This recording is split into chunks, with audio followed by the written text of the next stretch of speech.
Greetings, I'm Liz. And I am Scandal. And let's play a game together! So, we are back with Julian, book 14, chapter 1. God, that last one was chapter so really long.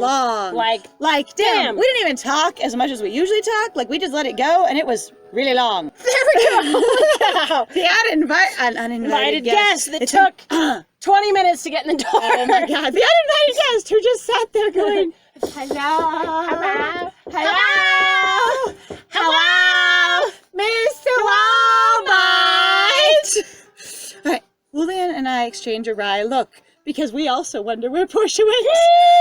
Just when we were ready to search for Asra, he found us first. Because Push is dead. Because Push is... Oh my god, I hope you're not right that she's actually gone missing somewhere. That would be terrible. Alright, who's ready to play? So people who've played this before, we know it's fine. We know it's fine. Or so they're going, oh my god, you figured it out.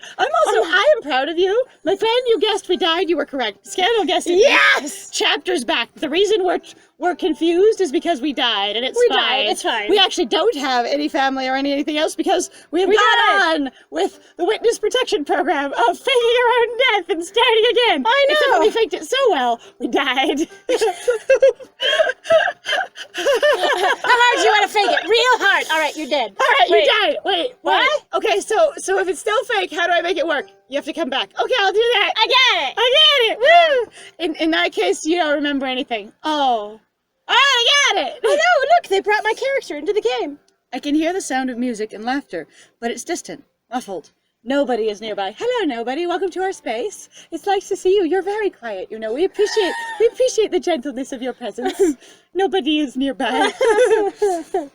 It seems we're in a wing that's been closed off from the masquerade. They did throw the goddamn party right afterwards, and we're not there. Why is everyone not asking? So, where's that little magician you hired to get the bastard caught who then succeeded in getting him hung? Why aren't they here? No kidding. Aye, it's fine. How come you aren't dressed for the masquerade? Why are you looking for me? Because I don't know where my mask is, and I evaporated Portia. Also, where's Faust? And You where is Faust? You bad Molala? You flat, disappointing large fish of the sea that looks like a discus. Honestly, I've actually seen a Molala in person, and they are wild. You want to talk about big-ass fish? That is a big-ass dumb fish. Okay. Except we saw him had this huge bite out of his them. butt, so I felt bad poor for baby. it. Yeah. Poor baby. All right, I have never seen a flatfish in person except for in a tank. So that's... A mola? You've seen a mola? No, like a flatfish, a little flatfish, just you're talking about a halibut. A halibut, thank you. Yeah. Like, a standard There's flatfish. also the sand dabbers. Okay, so I've actually been so in California, so I actually talked about this previously. I've been to California, I did some deep sea fishing. I went with my uncle before he died. I'm very sad actually to know that he died several years ago. And I wasn't around, it made me grumpy. But he took us to this sand dab place where there's these little itty bitty versions. Basically, there is a different species type of the halibut. So you have the much larger halibut, which can get over like 2-3 feet, really right? Big, they're huge fish. And then sometimes you run into these little sand dabs, and they're maybe like, you know, the size of a dollar bill. They're really just like little small babies, Plep, plep, plep. and they're like, this is where you take tourists because you catch them like crazy because they go hello, and they're just the hungriest little weirdos. They're so great. Right. I have some questions for you. I just found out that I died of the plague 3 years ago. I said I already found that out before we came to... Anyway, it's fine. It's fine. I just found out several hours ago that I died of the plague, and I think I've disapparated Portia. I ate her and put her under my shirt. Honestly, Valdemar might have her as ransom for the corpse that they are due. All right. Astra's eyes widen in horror before he averts his gaze, his mouth twisting in guilt? Regret? You knew, didn't you? Of course he did. I would hope because so. Where did he get us from? I know. Like, how did we get to your house? If we have no memories before you, then how did that happen? We're gonna die.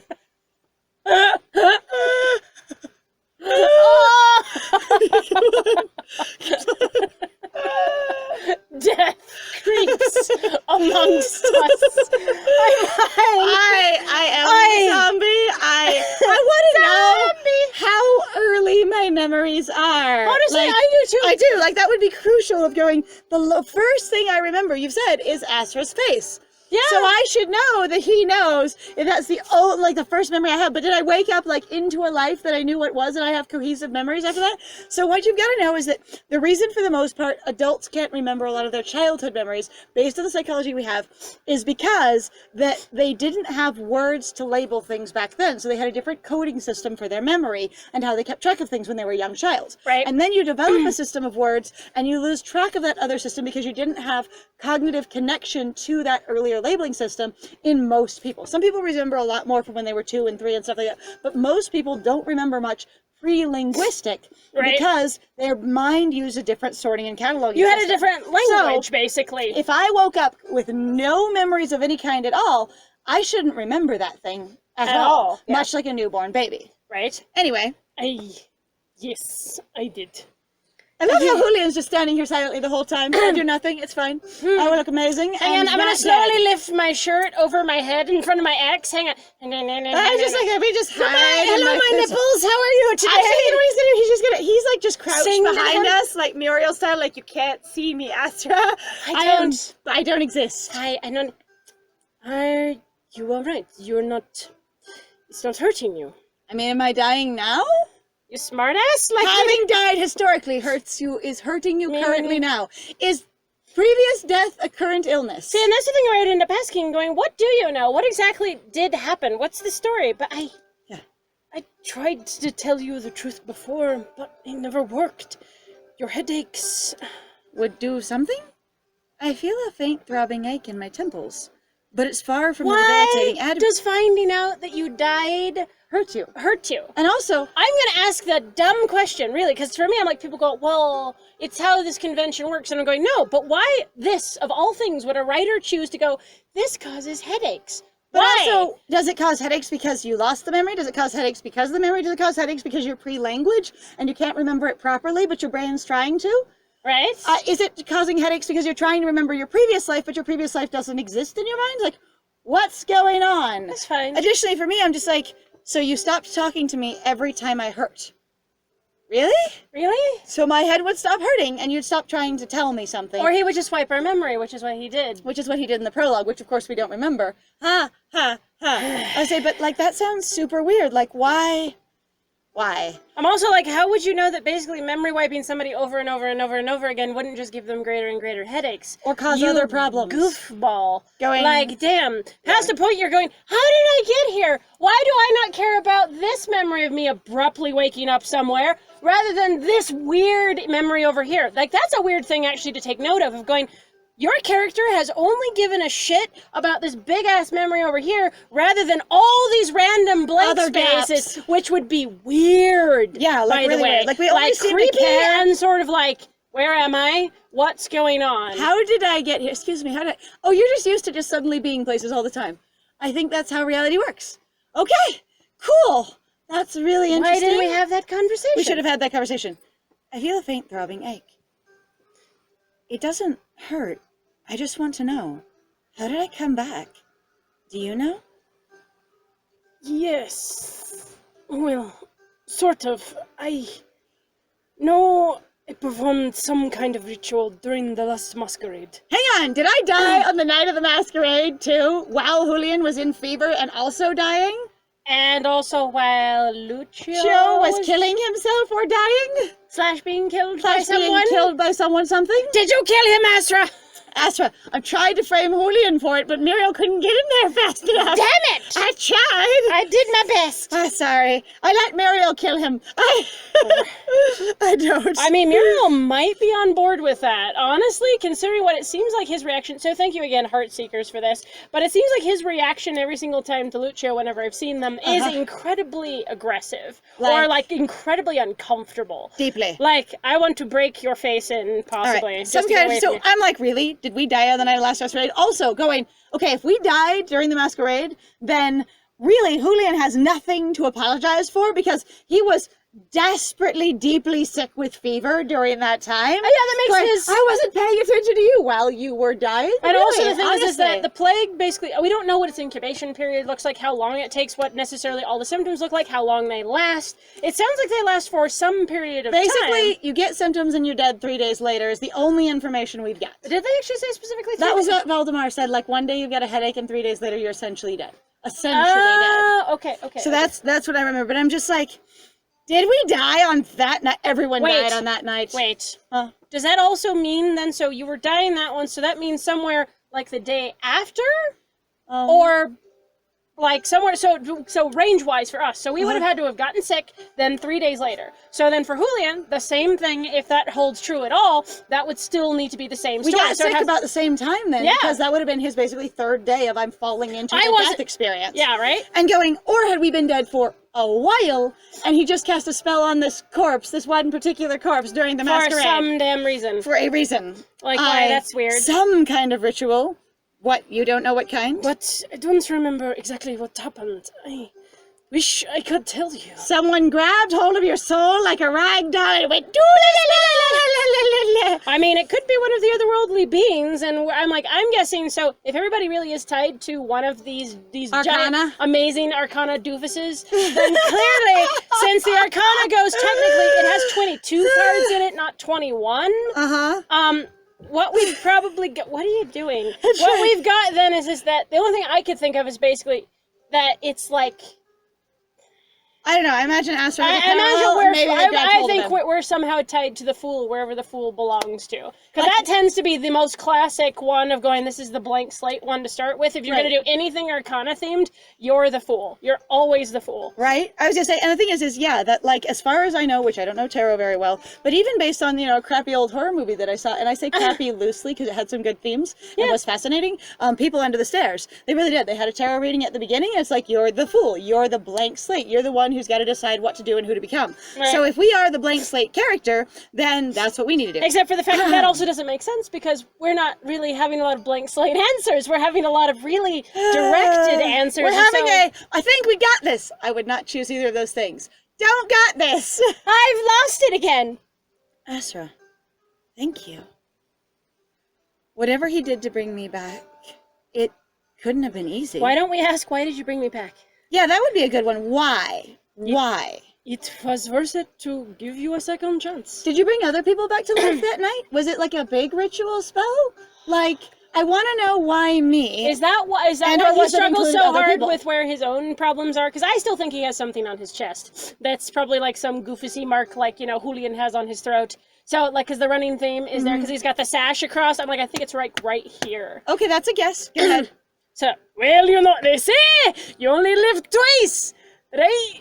I'm really awkwardly in the background over here. Please don't notice me. I'm very bother on my ex. Look, let me make a statement. Oh, shoot, he looked at me. Oh, He nudges me, smiling hopefully. I can feel the somber mood lighten. Astra blinks, then looks at Julian as if he's just noticed that we aren't alone in the hallway. And then Julian freezes. Ha ha! Also, I'm just like... And then her fingers slowly raise. The rest of our questions. When do we get to ask? Was it only on me? Why was it me? Was anyone else brought back to life that night? What the hell happened that night anyways? We have not done the basic premise of starting anything and going, why can't we just ask everyone what happened that night from their point of view? Right? That's what I want. Why? That's what I want from this game. Oh no, but you had to play through everybody's and find out individually because you would never ask anyone on your own. That's too foolish. Oh God. Oh? Do my ears deceive me, or do I hear the voice of a dead man? I mean, you hear the voice of a dead non-binary, so you know. I'm not dead, thank you very much. Not for a lack of trying. Well, let's just leave that in the past where it belongs. I take it the plan worked. No, I brought him back with a strange ritual, just like you did. Just I like- don't remember it. I just sort of slammed it into my leg. See this pretty tattoo I have? It involved throwing leeches at Valdemar. That was my ritual. Mummified leeches specifically. Mummified. And a very specific dimension of, like, glass jar. And Valdemar did the other half of the ritual with their very elegant swaying to the side. It was perfect. It was beautiful. They were on point. They helped me out so much. It was great. We were excellent partners in this ballet of death. Of bringing this corpse back. Oh, yes. I chatted with a hangman. I lived to tell the tale. Hold your applause. Lucio's existence is directly related to the plague. Okay, so related and casual are different things. He said casual, not correlated. Just so you know. Hey, every time this happens, this other thing seems to happen. That can be correlated and not casual. When you say it's directly related, and he told you he is the source, that sounds like us saying, yeah, Julian broke up with me. I don't know if we were involved or not. When he said we were not involved. Yep. You're deliberately saying something he didn't tell you. Why? And making it more vague when he was super specific. Kill him for good, and the plague goes away for good. And since the plague is coming back, Lucio's coming back too. He doesn't sound surprised at all. Asra, is this related to that problem you mentioned? Yes, I encountered Lucio's ghost in the forest. You see, what he was doing in the forest was just hanging out there going, trees! I love trees! I was opening my third ear! I mean, honestly, they probably would do something dumb like that. I'm like, considering you guys were exes, you had to have something you got along with. So Asra at one point joking, going, so one time I was in the forest, opening my third ear, and there goes freaking Julian bleeding everything, and I was opening my third ear out of sheer panic.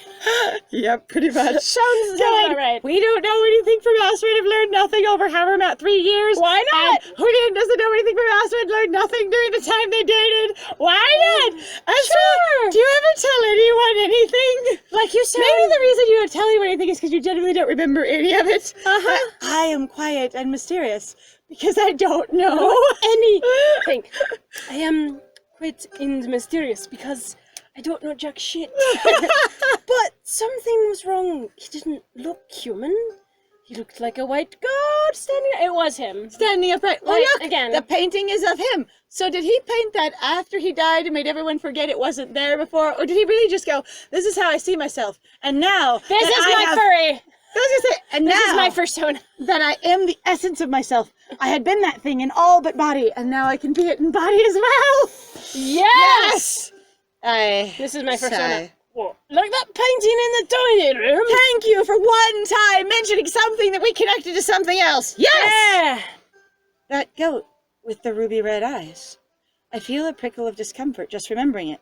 And the perfect eyeliner. God, he could do makeup tutorials on YouTube. He still could. He really He could do makeup tutorials in the town square. He would be I do good. it. All right, everyone, look at me. I'm marvelous. Someone's going, ooh. Oh, Lucio, you might be a bitch, but you know what? Your makeup tutorials are great. I just feel so much more confident applying things after watching you. But damn. It's so good. Like that, but with more mange. Oh, God, mange is Ew. horrible. I followed him here to the palace before I lost the trail. He was just out there like moon gazing. It's fine. I wanted to ask you to keep an eye out for him during the masquerade. Oh, you think the costumes and the masquerade are going to be so convincing that people won't notice a giant goat monster? I know the fact that everybody likes to use that as this, like a stereotype in like movies, but you guys, there is a level of severe uncanny valley that would turn into, and you'd get really Going, uncomfortable. this is a person wearing a stiff mask over their head, a full hood mask. This is a person with a talking, animate face that blinks at you and the eyes focus on you. That is not a mask. There's also the fact, too, what would break down in that sense is going, number one, you have the smell, you have the sound, you have the sensation of the weight. There's so much more going on that people don't realize.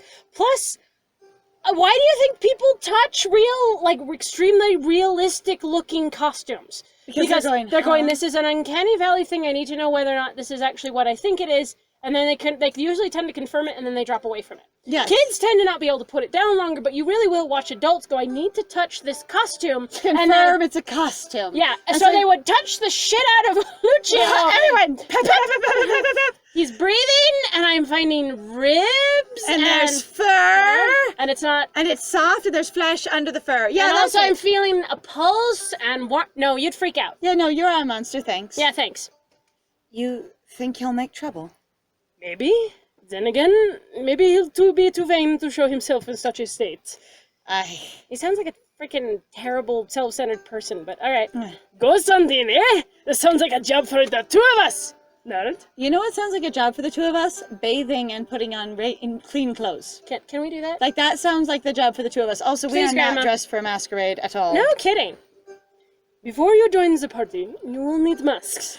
I'm still like, why Oh, God, can't we're we gonna just... dress up. Why can't we just pull Nadia out of the party for 2 minutes and be like, hey, look, he survived. It worked. By the way, no one here can recognize him. Oh, wait, we put another wig on his head. Where's that wig that you picked up off the floor that you've been helping us conceal this whole time because you knew he was running around the castle as a servant? And we appreciate that support, by the way. Could you let us use that one? Because he needs to not be recognized. Look, we bathed him. Look, he's clean. Finally, we got rid of most of the fleas. Unless you want comments about that eye of yours. It's not contagious, is it? He's going to say no, but I don't know that he actually knows, especially since he didn't understand that the hanged man told him, Lucio is casual. He's going, there's a connection. Do you understand whether or not you're contagious? The only thing contagious about me is my sense of humor! How do you know that, good sir? You really don't. I'm going to just, if he's standing behind me, I'm just going to look straight up over the back up, like just turn my head straight up and look at him under his chin and be like, Excuse sir, me. how do you know? Also, we're still covered with plague room, just so you know. I don't want to know which one's scarier. That's very charming. Here, a mask for you, and a mask for Nerd. We're not going to change our clothes? We're going to change. Oh my God, we're not going to change our clothes. We're not better. going to bathe. I'm so sad. Okay. Asra produces a pair of masks from his bag and hands them over to us. Where is his bag? I demand an illustration of his bag. Where is it? It was on his side. It's been on his side the whole time. Have you never noticed his bag? Like, is it that? I thought that was part of his costume. I am crazy. I swear to God, that's his bag. I turn my mask over in my hands, admiring Asra's work. He handmade these for us, assuming Julian would live. I'm like, Asra, why do I never speak to you? We never have conversations with anyone in this game. And we just okay. don't talk to people. That's why I'm like, I can't travel the world. Julian, I don't care what your dreams are. I am too much of an introvert. I cannot do what you want to do. Uh-huh. All right. It's intricately carved and delicately painted. Carved! Unless he did this with magic, he's been working on these for an amount of time. Mask work was really intense. But this is like wood carving? Have you been planning to make a mask for Julian for weeks? Going, I just assume it'll be fine. I'm not going to talk to you about this or tell you that I'm involved in your plans. We're a chameleon, no. We're still a chameleon. I love it. And for the masquerade, we dress up as a chameleon. A chameleon. Julian's... Oh, a chameleon? I thought that was going to be way more exciting to say. I thought that would be so much cooler to say. Z Frank rules. Z Frank is amazing. Julian's mask is beaked, like the other masks I've seen him wear. But Asra's work is much finer. You see, he made it specifically for him. I'm like, how long were you planning this, Asra? Asra, not only do I need to ask those other questions, I said, why did you make a mask for Julian? You have been avoiding me this entire time, while I have been avoiding you. Let's not mention my health. And yet you made a mask for him? Are you kind of still into your ex? Well, it's fine. Which is fine, but I'm just like, can I ask you something? I'm also just like, it sounds like you guys had unresolved feelings anyway. You guys seem really awkward going, we never dealt with this, so we're never going to have a conversation about it. Meaning, now I've seen the strap. I'm meaning I want to see the bag. Oh, you can kind of see it down there, see? It's a really large bag for him to walk around with all the time. That's I know, kind of charming. Excuse me. Excuse me. I have to walk through crowds with going, you need to make way for my bag. Either that or he slides it up to his front, so it just slams on his legs while he's walking. Or you stick it on your butt. So, and that's the other way you get around, is you stick it on your rear end, and then That's that true. way it's not as bad. He could just adjust it up. It does have an adjustable strap there. It does! Anyway, You need with to only one hole. Yuki's not adjustable. The rest of the holes don't exist. I'm like, there is No, there's no more holes. It is only There's that just one size. hole. Well, he's fucked. Alright, you need costumes too. Why don't you go to the stalls out front? No, because I need a bath. I'll find Nadia and let her know what's going on. Oh God, thank goodness someone will let her know. And she'll just be like, yeah, having Julian at the masquerade sounds like a great idea. Yeah, okay. That's fine. Aye, that sounds so bizarre. We sound crazy. You should tell Pasha, Portia, what to look for. She'll be able to help. Where is she? I know! Where did she go? She's dead. Aye. Will do. You two be careful, okay? And don't forget to enjoy the party. Just go outside, Julian, Mr. Deadman. Tell everyone that your eye is fine and that, you're not the person you look like, and go shopping at stalls. We need to go shopping for him. Stay here. I don't know your measurements. You know what? I'm a child size on accident the first round. I got it. Oops. Shit, it's too small. Or being like, I get it. Okay, it's baggy. You are being pulled, but it's the right length. I got that right. Let's just lace it tighter, maybe. He goes out. It's the complete opposite of everything that's super starched on him. He's got this. It's the most completely floppy ragdoll. What are you? What do you see? I'm Harlequin. You look like, you know what? If you're just a little looser with your walk, you look like a marionette because the fabric's so bunchy and loose. That would be great. It'd be actually. perfect. That's your costume. You're a marionette. Why would he send us into a group of people with a dead man that's recently been convicted of the crime? The only crime. The crime. The only crime the apparently community cares about, too. Asra disappears down another hallway. Portia! Portia, where'd you go? Us look at each other. Oh shit, she's dead. As his foot, we sent him to find a dead person. Oh no. Oh god. Oh god. Julian, why are you super chill about this? What? I'm sorry, I just got my memory back. I just died. I have an excuse, my own ordeal. Your sister's dead. What? What? As his footsteps fade in the distance, Julian clears his throat. Allow me. To what, sir? Put it on your face? Yep. He lifts the mask We from are my hands and deftly fastens it for me. And under the mask, I say politely, "Good sir, I really wanted to wash my face. So bad. Please. Please. Help." All right. And deftly fastens it for me. Is it like a fastener or is it a tie-on? Did he get it tangled in my hair? Did he lift my hair out of the way first to tie it onto me? Right? He ties it into my hair. Ow, ow, ow. Julian, You're so bad at this. you don't have much practice with my hair, Long fingers resting against my jaw. Yep. He turns my head this way and that. Looks like it fits. Asra totally knows your face with the obsessive measurement detail of someone who's deeply attentive to you. That doesn't sound weird at all. Huh. Wait, what? Elegant, mysterious, lovely. It looks like at any point you can stick your tongue out and stab something with it. And the mask isn't half bad either. I love it being a chameleon mask. It makes me so happy. It does. It makes me happy.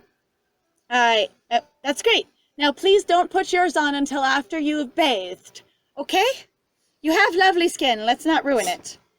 He winks rakishly at me, taking full advantage of having both eyes visible. He's like, it would work better with a wink. I'm gonna do it. That's kind of funny. First opportunity. Ha! A wink. Then let me return the favor of getting you down. And then sit your butt on your heels, and then we will finally be able to reach your damn face. And then we put it around your face at about, maybe shoulder height. Yay! Because you are a tall boy. You are tall. Chuckling, he ducks his head so I can slip his mask over his face. He bows in half, looking his face at me.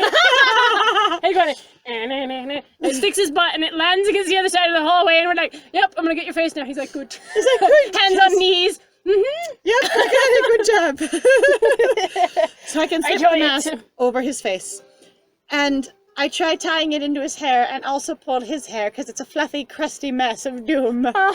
Dude, you at this point, you are, and little bits of flaky skin. Sort of you are Aragorn. Like, you're just Aragorn is so gross. I understand so many people in the Lord of the Rings movie love the crap out of him, and I just remember at the time going, he's so he looks unclean. like he needs a bath so bad. Viggo Mortensen, props to you. Take a bath. God. I also went, no!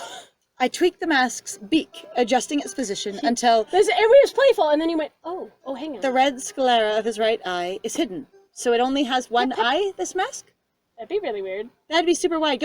I put it on you crooked enough that this one eye hole shows both eyes. And then I straightened it out so that the other eye is covered. And you can see this one. God! It was a charming Cyclops mask, and I thought it would go on straight, showing both eyes. And I went, no, the beak doesn't go off on your cheek. It comes over I'm to also the like that middle. he can never move his actual, like his eye, because as soon as he moves, the sclera is gonna move too. That makes no sense. Like, is it teeny tiny little holes? I Itty don't bitty, even teeny know.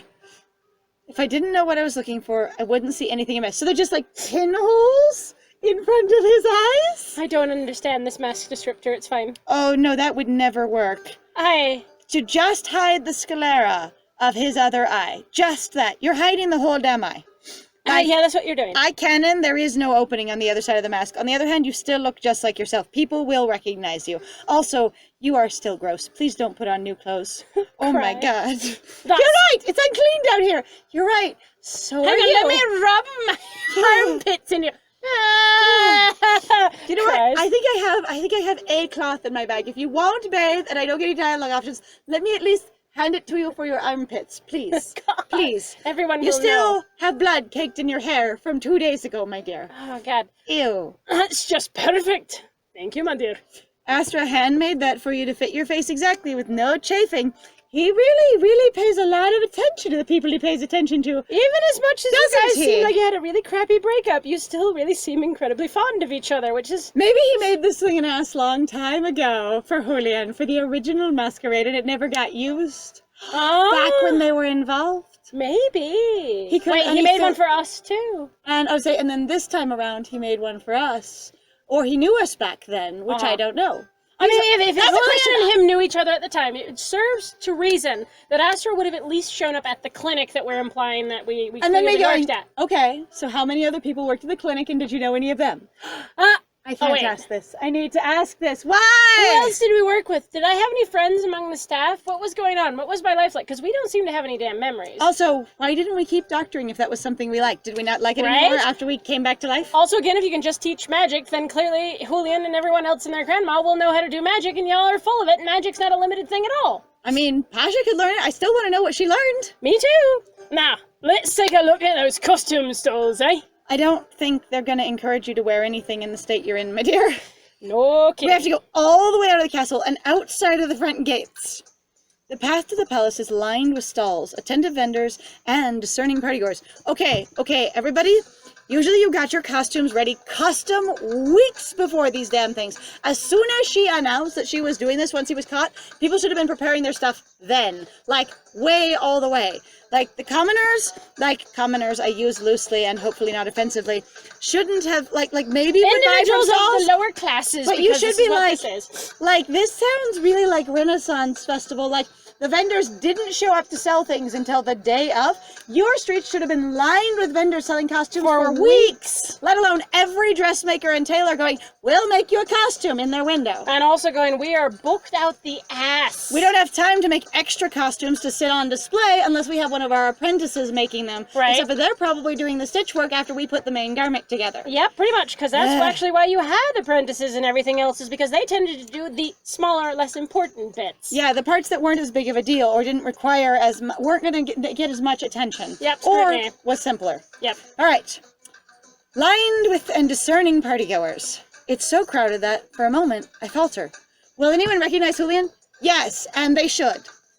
The answer is probably no, though, too, because we've discussed that thing about being in crowds. A lot of people It's true. actually disappear pretty quickly. But he and easily. gets super awkward. I know! And he hasn't changed his clothes since the hanging. Everyone turn around. Are you dressed like the murder victim? Wow! You're edgy! I'm a murder victim. Okay, the execution victim? I can do this. The- Are you dressed like the murderer we executed? Hey! There we go, you right? Is that faux pas? I think Was that's it- a little avant-garde. Woo! Very edgy, I love it. Within moments, we're surrounded, and Julian wraps an arm protectively around my shoulders because he assumes I've never done anything, and he's probably right. No one gives us more than a cursory glance because they're very busy with their own stuff going, I've had a month to plan and I've done nothing. Either that or she announced the ball 5 days ago when this game started and everyone freaked out going, we don't know how much time we have. It could be 1 day, could be 2 months. Who knows? Well, that's again where I was really confused, just going like, what are we doing? Why are we the ones on this case? And it seems like I'm like, people really love the masquerade this much? Bullshit! Also going, How do you plan a giant orchestrated party with everyone involved at a drop of a hat? We're announcing the execution at the trial yesterday. We're hanging him and doing the party today. That gives people less than 24 hours to plan, except for that they've known for an amount of time unbeknownst to us that this was coming. This is wild. It's fine. The ultimate wedding planner would basically explode upon Would die. seeing They'd this. be like, this is just like directing cats. Oh, bit by bit, I start to relax. It looks like we're safe. Applause from the south end of the bridge draws my attention. 6 swans flying glittering arcs over the small pond. Oh look, it's the synchronized swans. Oh, I love They synchronized actually swanning. came into play. All right. I still wanted to throw Mazalinka's soup instead of the leeches. It was important to me. 2 handlers with a cart of bread are coaxing the birds through a series of synchronized tricks. Okay, as far as I know, do not feed your birds bread. Your Yeah. bread is not good for your birds. You're gonna feed them stuff that they will actually be able to eat. I'm not gonna tell you what. Greens, bugs, usually. Yeah, like seriously, bread is not actually all that good for birds. Now, granted, this is I want to say a different time period in regards to probably what the bread has in it, but I still get uncomfortable. From what I understand, bread's still not good for birds. Yeah. Suddenly, my line of sight is broken by a costume. Julian grins as he dangles it in front of me. Blah, la, la, la, la, la, la. Julian, I can't see it. Blah, la, la, la, la, la, la. I was Julian, shaking. still cannot. Ah! What do you think? It's my size. It's the only one I could find. Christ. It doesn't matter what it is. It's my size, and it doesn't directly clash with the mask. So who cares? Hi. I think you should bathe before you put it on. Please. I'm gonna play broken record here. Can I just do that? Please. It's really gross. It's my size. All right. It does seem to be his size. I wish I could actually see it in the picture, and then I could tell him honestly what I think. But it's also incredibly, astonishingly, hideously gaudy, which might be a great way to disguise him. No one would expect him in it ever. Most of it is a searchingly bright... Searingly. Sorry, thank you. Is a searingly bright orange, but it also has purple panels and green trim. Like a jester outfit, more like? That's what it sounds like. A half dozen clashing patterns and haphazardly placed gold chains complete the look. So it's Victorian. Oh, excellent. Victorian steampunk, You sorry. sound like a fool. It's fine. I find myself at a loss for words. I don't understand that he's teasing me, because I don't know him very well. Look on your face. Alright. Oh, he's giggling. That's very he cute. is. I'm That's like, very the few cute. times we actually get to see him laugh. It's we don't very get to see cute. his face. I know, right? I'm like, I think it's the only time I've seen him laugh, and we've never seen his face. That's a disappointing. I disappoint. Alright. How about this one? I'm like, why don't we know you're joking at this point? Are the writers informing us that we really don't know him that well? Or that we're really stressed and anxious right now? Like, what are they informing to trying to us? decide one or the other. Selecting another costume, he holds it up to himself. Thankfully, this is a much more tasteful piece, based on my standards and taste. Right? No, too much red. Julian hems and haws as he examines one costume after another. I don't do my own shopping, I just observe him and make sure no one notices him. I could have easily done a don't notice me spell if I was actually concerned, but it's fine. It's totally fine. We just forget about spells whenever it's convenient. I mean, whenever I forget about them. It's more like Harry Potter. There only are 5 spells ever. Just put the whole book down, it's fine. It's great. Now we're talking. He holds up a costume in front of himself. I'm amazed there are so many diverse things in his particular size. That waist versus leg, measurement's gotta be uncommon. Dark cloth and darker feathers. A flush of red at the throat. It could have almost been made for him. And by that, I mean for this mask that was made for him by Asra. Because Asra knew what Because he doesn't have those colors. And wait, what's this? Do you think this one will fit you? Does it look like a chameleon? He holds out a costume for my inspection. Honestly, and chameleons have really pretty colors. Y'all should look up panther chameleons. So I had a panther chameleon, and they are really, really pretty. Now, mostly what you're looking for is the males in this particular species, basically the type that you're looking for, but they're really, honestly, very nice. But if you're going to ever get a chameleon, I'm going to tell you, please take care of your animal. Losing my chameleon was pretty terrible for me, so take care of your animals, please. Exotic pets need very particular care. It's important to understand their environment requirements, and even if they're selling them in your state or your country, it doesn't mean that the atmosphere there is necessarily good for them, and that can be something to be aware of when creating a custom environment for them when keeping them in your home. Yep. Sometimes the local environment isn't humid enough, isn't dry enough, isn't whatever you need for that animal because they've been shipped from somewhere else, and it's really important to learn those things first if you don't want to lose your baby. Yeah. All right, he holds it out for my inspection, and I really am just like, I feel uncomfortable with you dressing in colors and regalia that seems like it's related, and I think I'm using regalia wrong, I apologize. That's fine. I'll say that seems related to the aesthetic of the Hanged Man, when you're literally considering a choice between staying there and staying here, and I know that. Except that was his choice, was to stay there and keep his power or not come back. And he already made the choice. Okay. The choice was he came back. So, if he made a different choice in a different arc, would that be the end of it?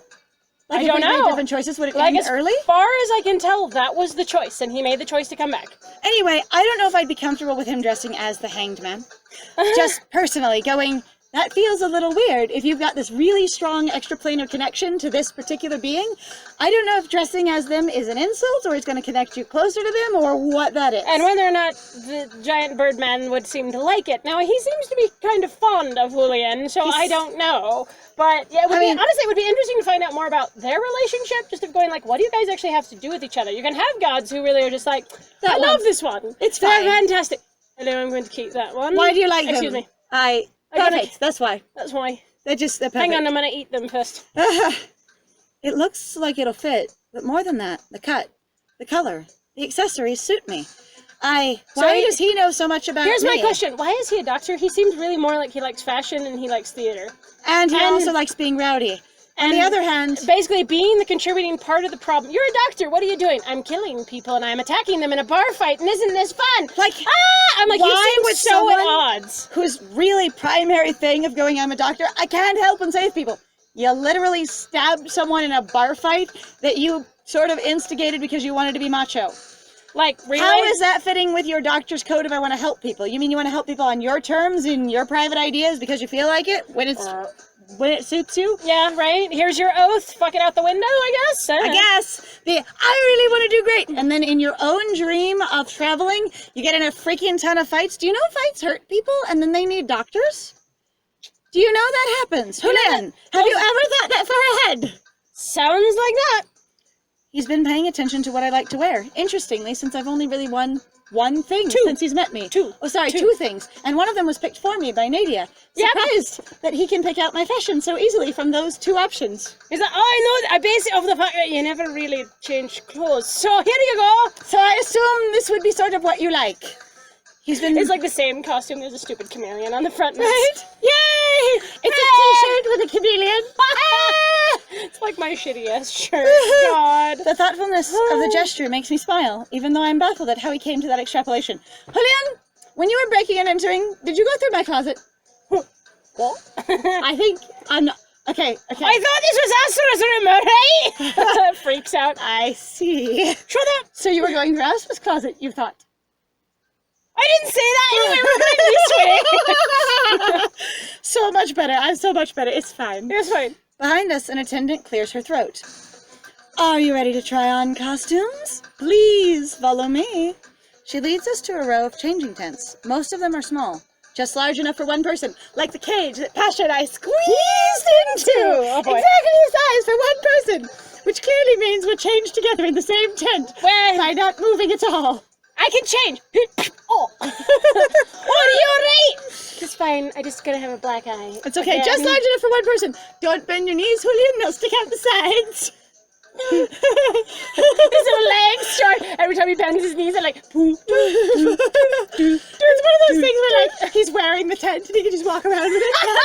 He's like, I found my actual costume. Never mind. I love this one. It's got the same starch appearance. He just ducks into the tent, stands up on his toes, just a little, lifts the whole thing off the ground. Ned, what do you think? I got it. It's my best one yet, I think. And I'm like, nope, suits you perfectly. You will be the most disguised of anyone. Everyone going. Okay, now we're all really curious. Who's under there? Who's the walking tent? That's amazing. Good job.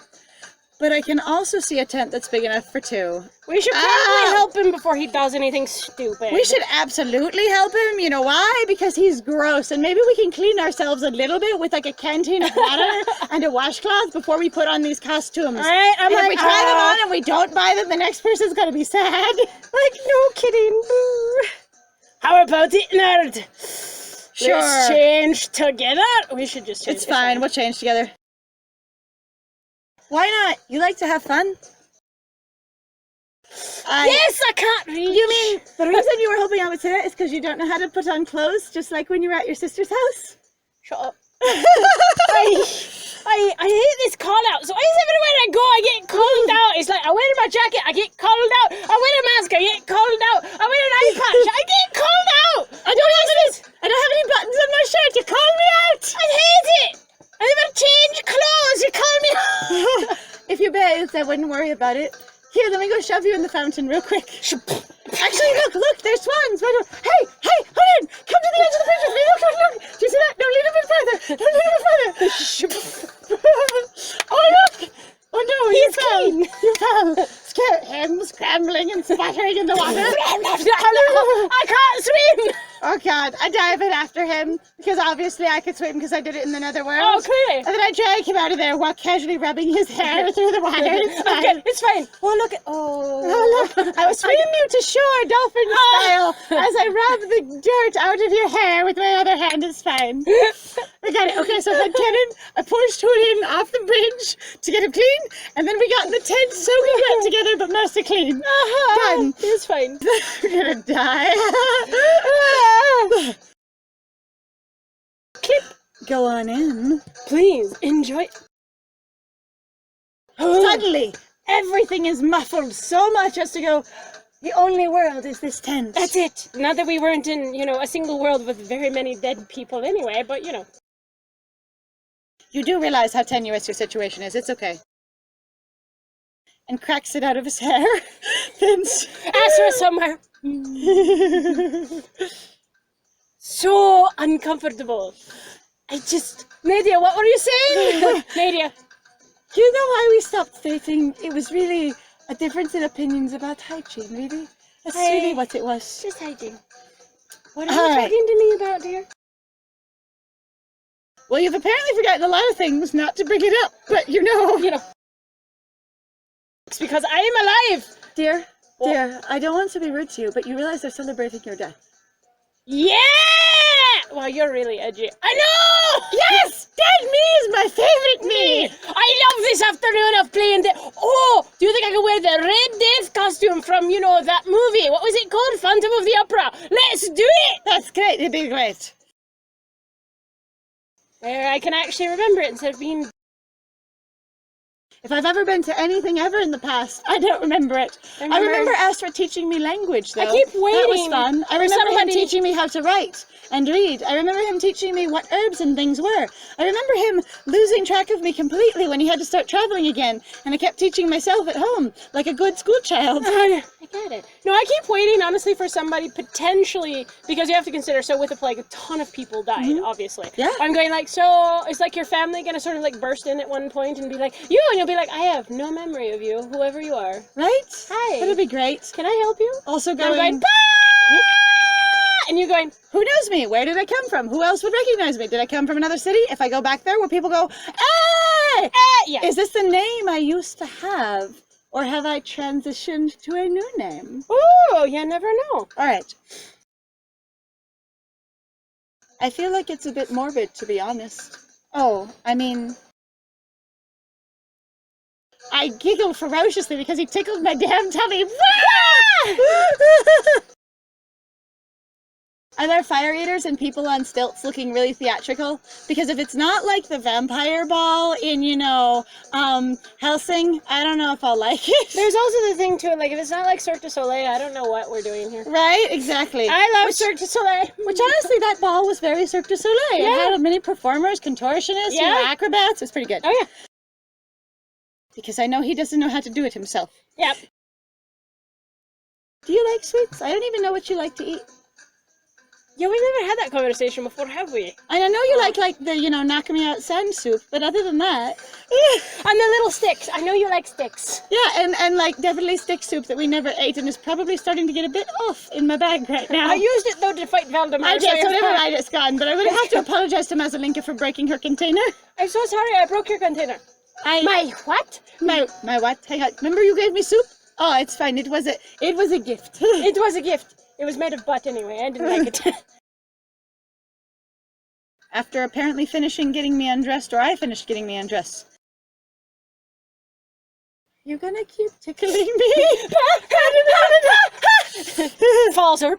He's like, are you alright? I'm really ticklish! Oh my god! Tickle, a firm hand, not gently. Not gentle. Do not be gentle with me. Do not delicate finger Oh, you are so soft and delicate. Just hold A nerd catapults through the tent into the water from laughing so hard. Stop tickling me! Half-naked nerd flings out of the tent and dives into the water, upsetting all the swans and splashing everyone up on the bridge. And the attendant is like, well, that's a round costume. You owe me for that. by the way, you just tore the side out of my largest tent. So you know. You owe me for both. Alright. Except that all we're talking about is the past. Okay, I'm fine. Wait, are we saying now we're talking about the future? He's visions of the past in relation to the future. You know, he is talking about both. I am using the past to weave a vision of the future. All I can think about is that vision of the future. I might see something made of food. I've never seen that before. I don't know what food is. You mean Willy Wonka's at this party? I was about to say, this sounds more and more like a Disney Willy Wonka experience. So there's going to be one little room where you go and you sit in a little cart and there's an attendant who pushes you along and this little track and there starts this little band singing off on the side of It's a small world after all. And there's a chocolate river in the corner. After all. The fondue fountain is actually a river with a little boat. After all, it's a small, small world. And that just keeps playing through the whole thing. All the musicians are playing the highest quality orchestra. It's a small world after all. It's a small world after all. It's a small world after all. It's a small, small world. It's so cute when people smile while they're kissing. It's it really adorable. is. It's very cute. It's freaking adorable. So you What if really they are have, saying like- it's like a fun house. What if they have the zoo? So if anybody's actually ever read the actual book version of The Princess Bride, there's actually a discussion in there actually about Prince Humperdinck's zoo of dangerous creatures. Yeah, there is. It's so silly. So anyway, I'm like, it's the zoo. Oh, we're gonna have a zoo where we're gonna have to go deal through different levels of basically deadly monstrous creatures. things. It's so weird. Really great. And this is the extremely deadly viper, which I name that because it's completely harmless and I can name whatever I want because I'm a hepatologist. Ah! While he's leaning down to help me. His butt sticking out the other end of the tent. I get it. Oh, thank you. And trying to get his hair to not be caked into place. Creak, crack. Oh my god, you have buttons on this shirt. Hey, look, you're not wearing gloves. Yay! Lovely. He just stood his gloves up again, the fingers in the air. They're like the dishwashing gloves, you can actually get them. A little hand there. Like someone's just reaching out of the ground. Hello. Hello. All right. You know, we could use buttons like this to fix your characteristic white shirt and button it closed. I could still do it for you. So we could save your nipples and the remainder of your chest. It's fine. So we can go talk to the vendor. Julian does a slow spin, showing off every angle, and bows gallantly to me. It looks stiff and tailored like your other stuff. Seems very you. And also, surprisingly, not as interesting as I thought it would be. It's kind of cute. Yeah, I mean, I'm saying it's adorable. It looks like the feathers around his neck would drive you nuts, trying to turn your head, just brushing against you. I got it! I got it! Let me turn my head to talk to someone. I have a mouth full of feathers. Hüfnerd! I've tried to talk to her. The beak has knocked the feathers off. It twisted my mask. So I mean, he really cannot move his mask because he'd run right in the feather. I'm like, I don't know. I'm like, I would think it would be way more interesting than that. I think the tail coat with feathers is kind of cute. Yeah. But I'm also like, if those are actual feathers, what kind of a bird did you get those from? Those are huge. Also, don't sit down. You will destroy those feathers. No kidding. Like, if those are actual feathers, you will crunch the, pinions of them when you sit. And their costume will be toast. Anyway, the cravat's cute. Did we help him tie it? I guess he can't so. get dressed into servant's clothes. He shouldn't be able to put this on. Bow. Yeah, you still have gloves on. You just don't believe in hands, do you? Oh, it's because he can't show off the mark on his hand, so he'd be in trouble at that point. But I know it's you're fine. picky, but still. I just want to see his hands, okay? What do you think? I'm a dashing Dashlyn? I'm Dashlyn, it's fine. Hello, Ashlyn Dashing. I'm Dashlyn. Don't you bring him out. I won't. Am I dashing? Stylish! Handsome! I mean, you still look like you. And again, you wore very tailored clothes in a very dark color. It's not that much of a change. The copper's nice. It doesn't match your beak, though, so... It sort of, yeah, it doesn't... It's fine. They're clearly from 2 different areas. And they really are, and that's fine, too. But going, am I all of these things? You look fine. It's fine. What about the orange one? Oh my god, I hope this is not a weighted choice. Because I think it unfortunately is. Oh god, I wanna be a dork because he's always being playful. Like, what about the orange one? You could. I would do it. Just fucking do it anyway. I would do it. What about that orange one? The orange... That monstrosity, I was only joking, you know. Oh, were you? I thought it suited you so well. I stifle a giggle. I can only hold a straight face for a few seconds before the laughter welling in my chest breaks free. And Julian laughs too, wrapping an arm around my shoulder and miming, wiping away sweat. That's adorable. He's like, oh no, were you serious? No. What's he gonna say about my costume? No, don't scare. Oh, it's so cute. I want to see him laugh without the freaking mask. I'm sorry, my complaint. I'm like, that is the cutest face that I have seen him make the entire game. It's really adorable. It looks very relaxed. It does. It looks very chill, very relaxed, very open. Anyway, he's also doing the cute little butler stand again. I was gonna say, do you ever relax? Like, do you ever have your arms just by your sides? Ever? Well, you know, I get into bar fights, and that's when I really relax. It's like, otherwise, I'm really just sort of like, I've got a butt plug up my ass. And it's just like, tension! Rocks through me! I am rock! So, you're saying maybe someone with medical experience should get that removed for you? What? No, I'm my own doctor. I provide my own prescriptions. One butt plug to me every evening.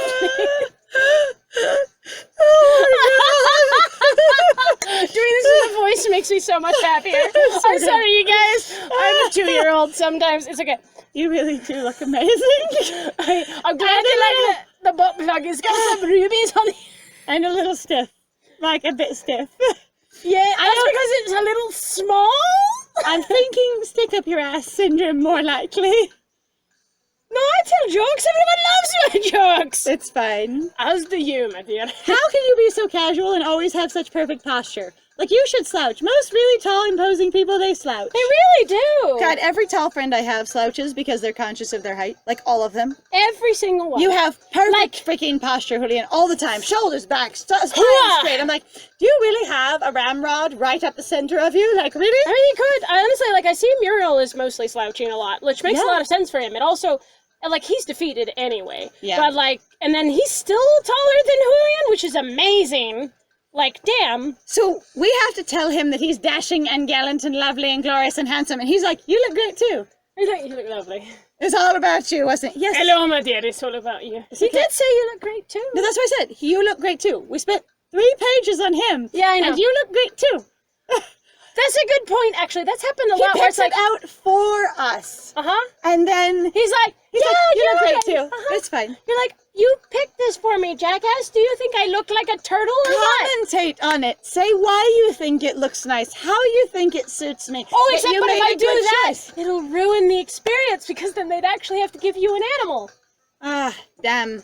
Or actually, you can do nondescript. Like, I really love how it fits you. The color really sets off your eyes. We assume the character has eyes. I know, right? Because we can't really make an OC in this game and go, we're blind, because that's not allowed. The game is, you see this, you see that, you see the other thing. Unless you're going, okay, so my character is really strongly psychic, and they see everything with their mind. They're actually blind. That'd be interesting to play this game that way. Honestly, though, that would still be kind of weird. And You'd be still, stuck like, constantly. in terms, though, of the game itself. So I've always had this problem in terms of writing where people are like, I'm going to write a blind character and I cannot commit because what I want is to give them a magical power that will make up for them being blind, because being blind is not actually the bad thing, or basically a thing just to make them cute and interesting, but they're still very powerful and very capable and very whatever, as if you could just stop being blind for one day, you'd really care about me and stop. Sorry, okay, you know what pisses me off?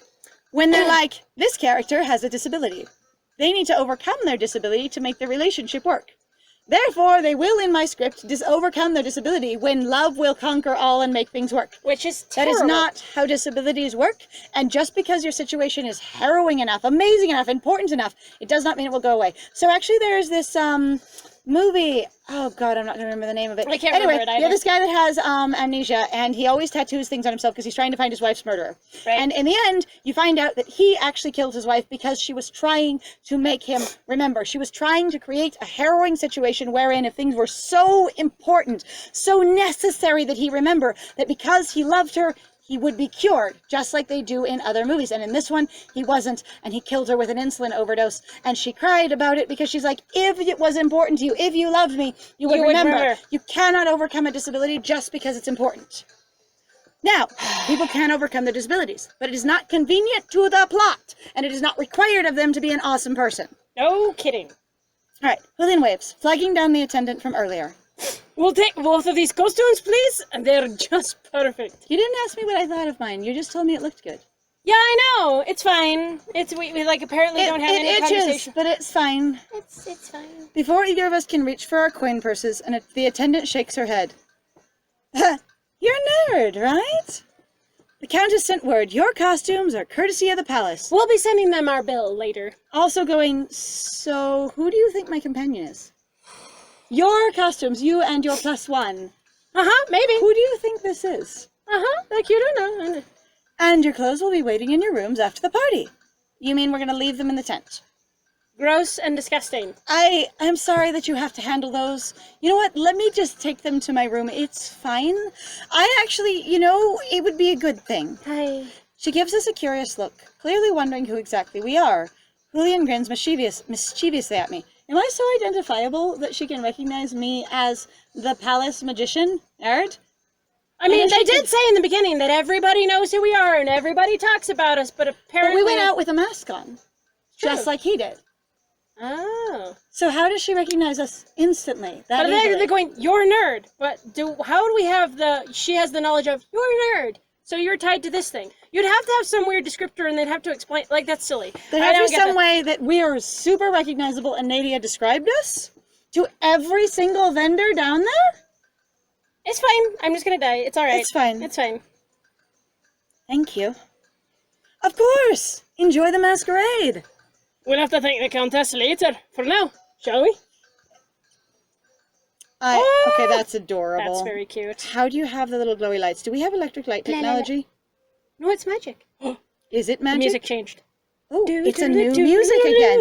Okay, I have been impressed. For any other challenges I've had this game, I've been impressed by the sound design in this game and the amount of effort they put into music and various sound effects when they've been here. Oh no, that's so much fun. I love it. I love it. I hardly recognize the palace hall. In the 30 minutes that we've been gone picking costumes, they've transformed everything for the masquerade. I was just standing in this hall a moment ago with Asra, and everyone just came in, stapled stuff to the ceiling, and ran away. What are those freaking lights? Is it magic? Did they hire Asra to light lights in the palace? And we're going to have you use your magical skill all night long and your energy just to light the halls. It'll be perfect. Either that or we're just bad at magic. You never know. We could just be really bad at magic. That could be super easy for him.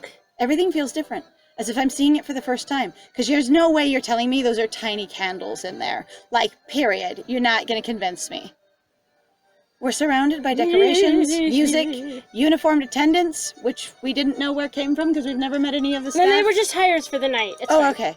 And what feels like every single person in Vesuvia, all of them in elaborate masks and costumes, except for all the ones working outside and still shopping. It's okay. It's fine. We got done and immediately everyone went, break! Everyone went, you know what? No more costumes. If you're not dressed now, inside anyway. And everyone grabbed whatever they could reach and went, screw it, I don't want to miss the party, and shoved it on. There's no shortage of people dressed as white goats. Why? Okay. Well, because that was the painting, I guess, or part of his iconography. So, we have to keep an eye out for a ghost goat and all this? Easier said than done. Why don't we just go to the room? I was going to say, there's that, but also going, why don't we look for the courtiers? If they clearly know he's alive, they could be hovering around him. Yeah, I know, because both Julian and I, and us, were literally in that room when they decided to go pull that bullshit. And go, he is here and we've come to talk to him. So they've known the whole time, but also, what the heck is our plan if we catch him, find him? Are we going to tie him up? Are we going to unmask him? Are we going to go, hey everyone, look, a giant goat monster, don't panic!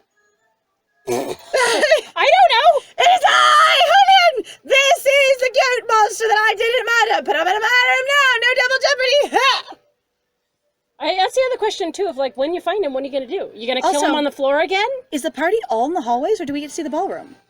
There's too much ground for us to cover with just the two of us. It's all everywhere in the entire castle, all the halls, all the rooms, everything? Now, I do have friends who might be here. One of them might know something. Do you actually have friends? Like, you seem like everyone loves you, Ouch. but you don't know anyone at all. Hey. We've never talked to anyone you know at At all, yep. You've just gone, I have contacts, and everyone loves me. But until we find a lead, we should enjoy the party, too. Should we?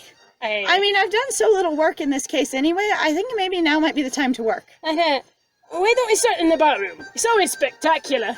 Yeah, we've developed electricity as far as I can tell. And it's the biggest room. Everyone goes through it at some point. Honestly, it would be better to be in front of the doors, but we're so late in terms of getting to the party. This is bullcrap.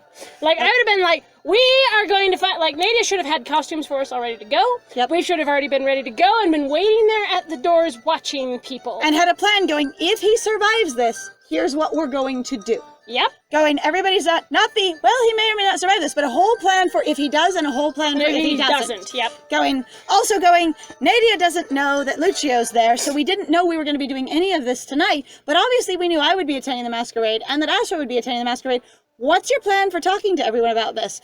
If he doesn't survive, for the fact and if that he does survive. technically speaking, we didn't know that Lucio was the source of the play. Like I said, so we Or wouldn't at have least had a the plan. idea that he could be. We wouldn't have had a plan to find or corner Lucio. That would not have existed. Right. But having that I'm supposed to attend the masquerade should have been there. Yeah, it's true. I should have already been ready for it. No kidding. Anyway, so maybe not one for him, but also going, if he survives, what is our plan to do with him during the masquerade? Right. That should have been covered.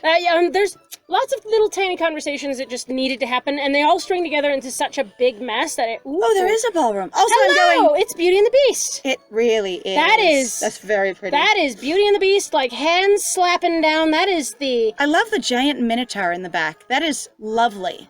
Minotaur? Yes. Oh god, yeah, it is. There's the cow. Like, unless that's the goat, but No, like... that's a cow. That's a cow. That's like, a steer, perhaps. Beautiful. I just love it. But I'm just like, why aren't we going and checking in with Nadia? Sounds good. Let's check in with Nadia first and see if her and Asra have come up with anything. Right? I'll tell her what the plan is. What was the plan that you're telling her? We're all going to keep an eye out for a white goat. Okay. Either that or I'm going, this looks like Counterpoints is one of the... Yes! One of her last Counterpoints! little places. You need to be in Right here. the Arcana. You would fit in beautifully. It would be great. Yes. The ballroom is already full of guests, all dancing and chatting. Julian and I have barely taken 2 steps into the room when someone calls out to us. Ilya! Is that really you? Oh dear. Oh, the voice is hushed. Sorry, one more time. Ilya! Is that really you? Barely loud enough for us to hear. It's coming from a person in a deer mask, peering at us around a column. Peek? Julian starts in surprise, before a broad grin spreads over his face. Peyton, my friend! I have no idea who this Ilya is! Oh, you rascal! You gave me and my family a real scare! My child will need therapy for the next 12 years. I should have known you'd find a way out of it. Why are you here? Won't you get in trouble? Not if you don't tell anyone. Clearly, instantly recognizable to those who know him. Oh, Because- such a good costume! I'm also like, your motif of the raven thing is also like, it's you. Like, You always wear clothes cut like this and in these colors, and you have a very distinctive posture. Not to mention, I don't think everyone's built like you. you are a dingus. And there are not a lot of redheads. Just, there aren't. Redheads are actually uncommon. Yep. I'm like, why are we doing this? Why is this fine with Nadia? Really, is Asra lighting the glitter on everything? Is he really like, I've gone out of my way to sparkle everything and put little I fairy am lights the lord everywhere? of sparkle. Like, that's where you use all your magic, isn't Voulez-vous it, français? Asra? Hey, voulez-vous exactly- sparkle? Voulez-vous sparkle? I speak the language of sparkle. Say, what are you here? Have you seen anything weird? I've heard some rumors about a ghost. Funny you should say that. I didn't see anything, but I did hear something. Something unnatural. Out of the corner of my eye, I spot a white goat disappearing up the stairs. Was it a costume guest or something else? I take a step towards the stairs, intent on finding here's out. a choice, I betcha. Here's a choice! You leave him behind? Nerd, did you just hear what Peyton said? Chase the goat, listen to Julian. Grab Julian and chase the goat. I really want to grab Julian and chase the goat. The thing is there are too many goats. That could go way off the deep end for basically also splitting you up. Right?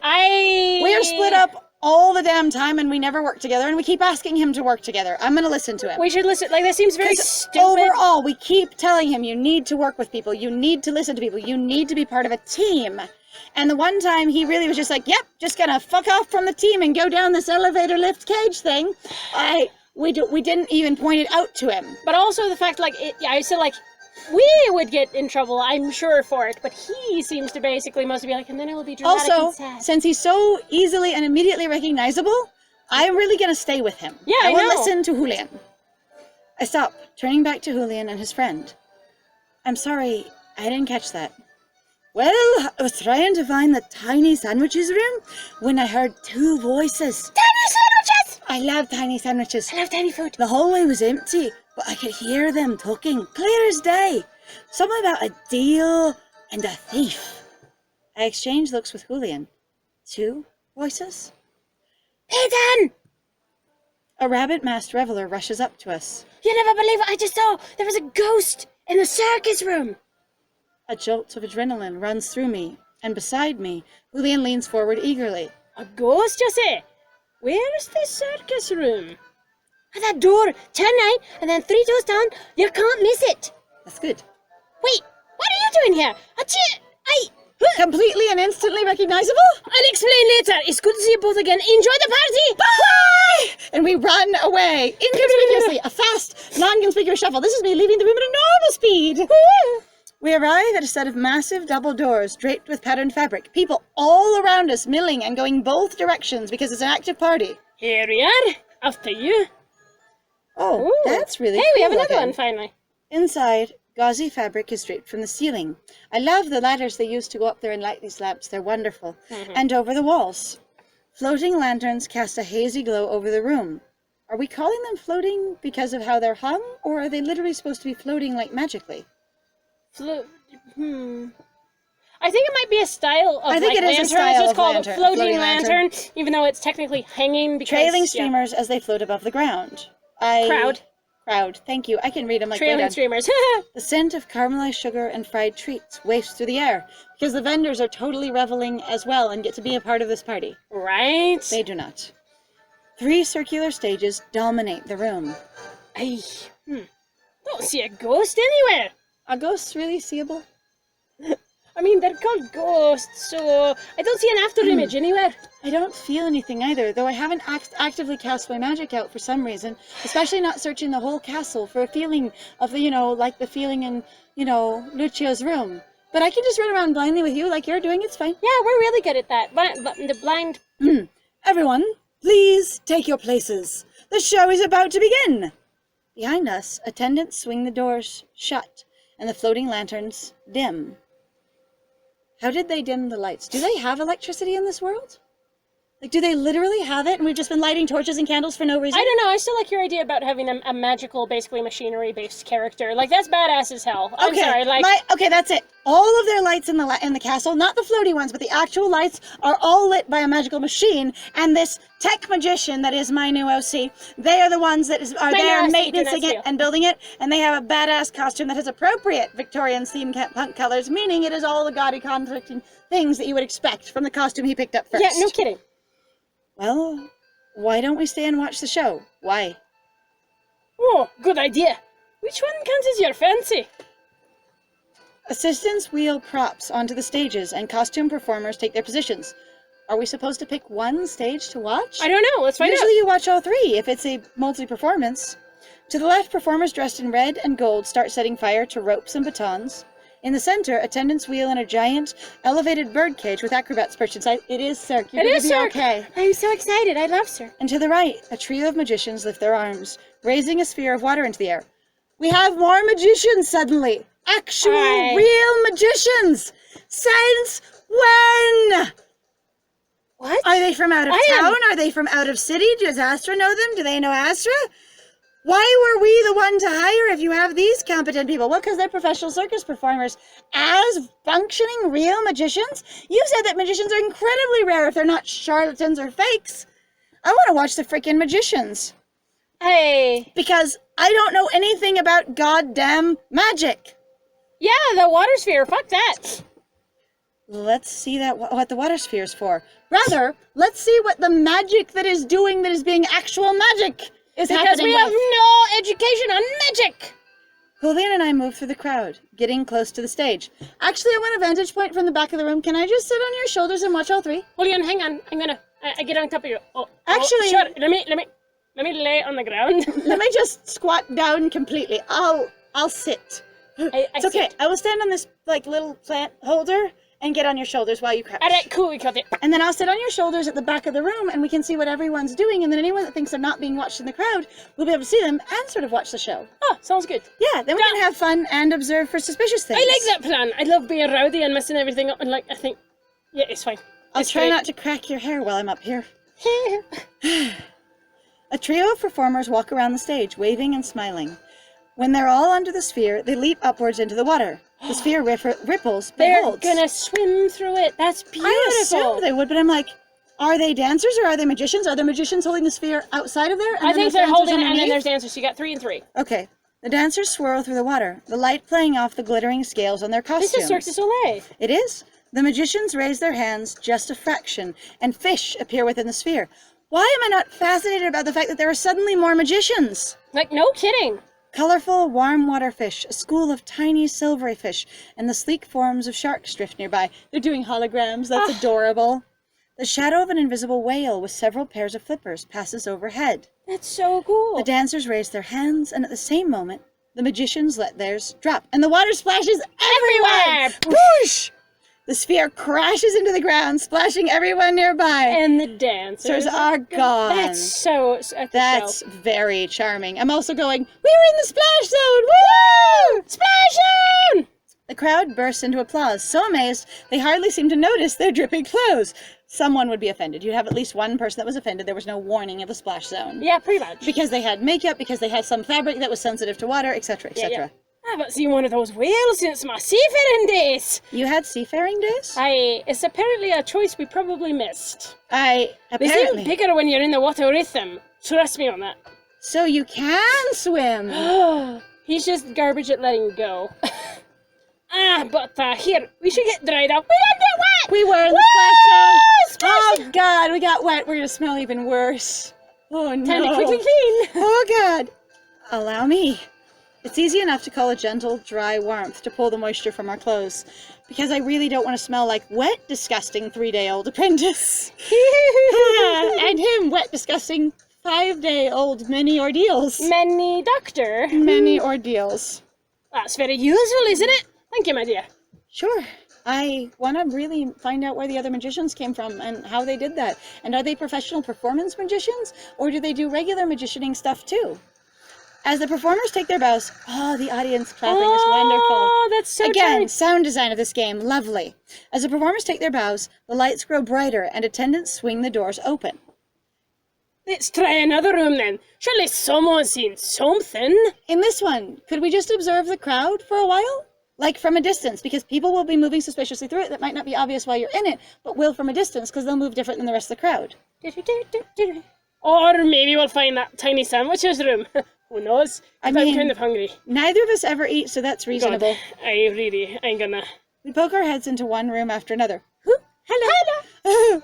Looking for any sign of trouble. Julian lingers at one open door, peering inside with obvious interest. The room is full of low tables, with masked revelers crowded around each one. What if we do look upstairs? Like, what if we check the parts of the castle that don't have party in them first, and then come back to the party? Right? Like, what about that? What if we also, again, find the courtiers? Well, where's Valdemar? Did they run away? Did they come back to the Countess irritated? Where are the other courtiers? If those are the suspicious ones, which they are, why aren't we chasing them down? That's fine. We don't have any logic to this, do we? Nope. They seem to be playing some kind of card game, but no money changes hands. We only know gambling card games, period. Asra, what have you been teaching us? Instead, they're wagering stories, secrets, and rumors. Well, this looks like a good time, doesn't it? So we can actually get some information? Could we get information? Can we actually find out what happened that night? How many plague doctors there were? Where your clinic was? When I died? When I actually came to live here? Where I came from before? If anyone recognizes me. Oh my god! Maybe we can win some information in a game. I do have an excellent poker face. You're also wearing a mask. I know it That helps a lot. It's worth a try. Maybe someone's seen something. That's the spirit! Figuratively. Maybe someone's seen the spirit. Ah! Alright, we approach a table that has a few empty seats. This music is so much fun. It's It is. ridiculous. Say, wanna join me, nerd? I'd rather watch Deal Me In. I mean, I feel like if this is the thing I'm supposed to be doing, I should be doing it too. But Yeah. I don't know how competent I am at any of this because I keep Well, you going have back and nothing to forth. really share, so there's nothing to really lose for you. So for us, we're really not in any amount of trouble. I would say go with the deal man. Okay, I'm gonna say for Deal Me In, I don't think I'm gonna wager anything that would be dangerous. Right. But I should have interesting stories based on Asra. Right. Because I've never done anything else in my life. Right? I was gonna say, I Deal Me In. Deal Me In. Deal man. Deal Me In. Fantastic! Dealer! Room for two more! We sit together. Within minutes, Julian strikes up an easy conversation 'Cause he is with the a- other players. Like, He is extremely social. Yes. We are not social at all, and he is Yeah. extremely social. Well, this round, I've got a real spooky tale. A ghost sighting in the Count's old wing. We already knew that the... Okay, I'm annoyed because for me, I'm like, we knew that. This has been repeated over and over again. I'm like, why wouldn't immediately go, wonder- let's go to the place where all the courtiers went. Plus, also, I saw a ghost earlier up there, and a thing goat. tried to... A goat. Up there earlier, and I saw something try to knock Portia over in there. That is the most suspicious goddamn room in the entire... Just go there. Let's start there and work out outward. Also, let's station someone there.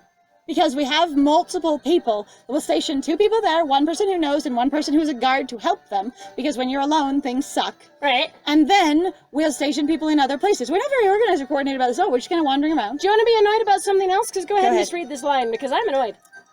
Julian glances briefly at me, raising an eyebrow, then bets big. What's the problem in the sentence?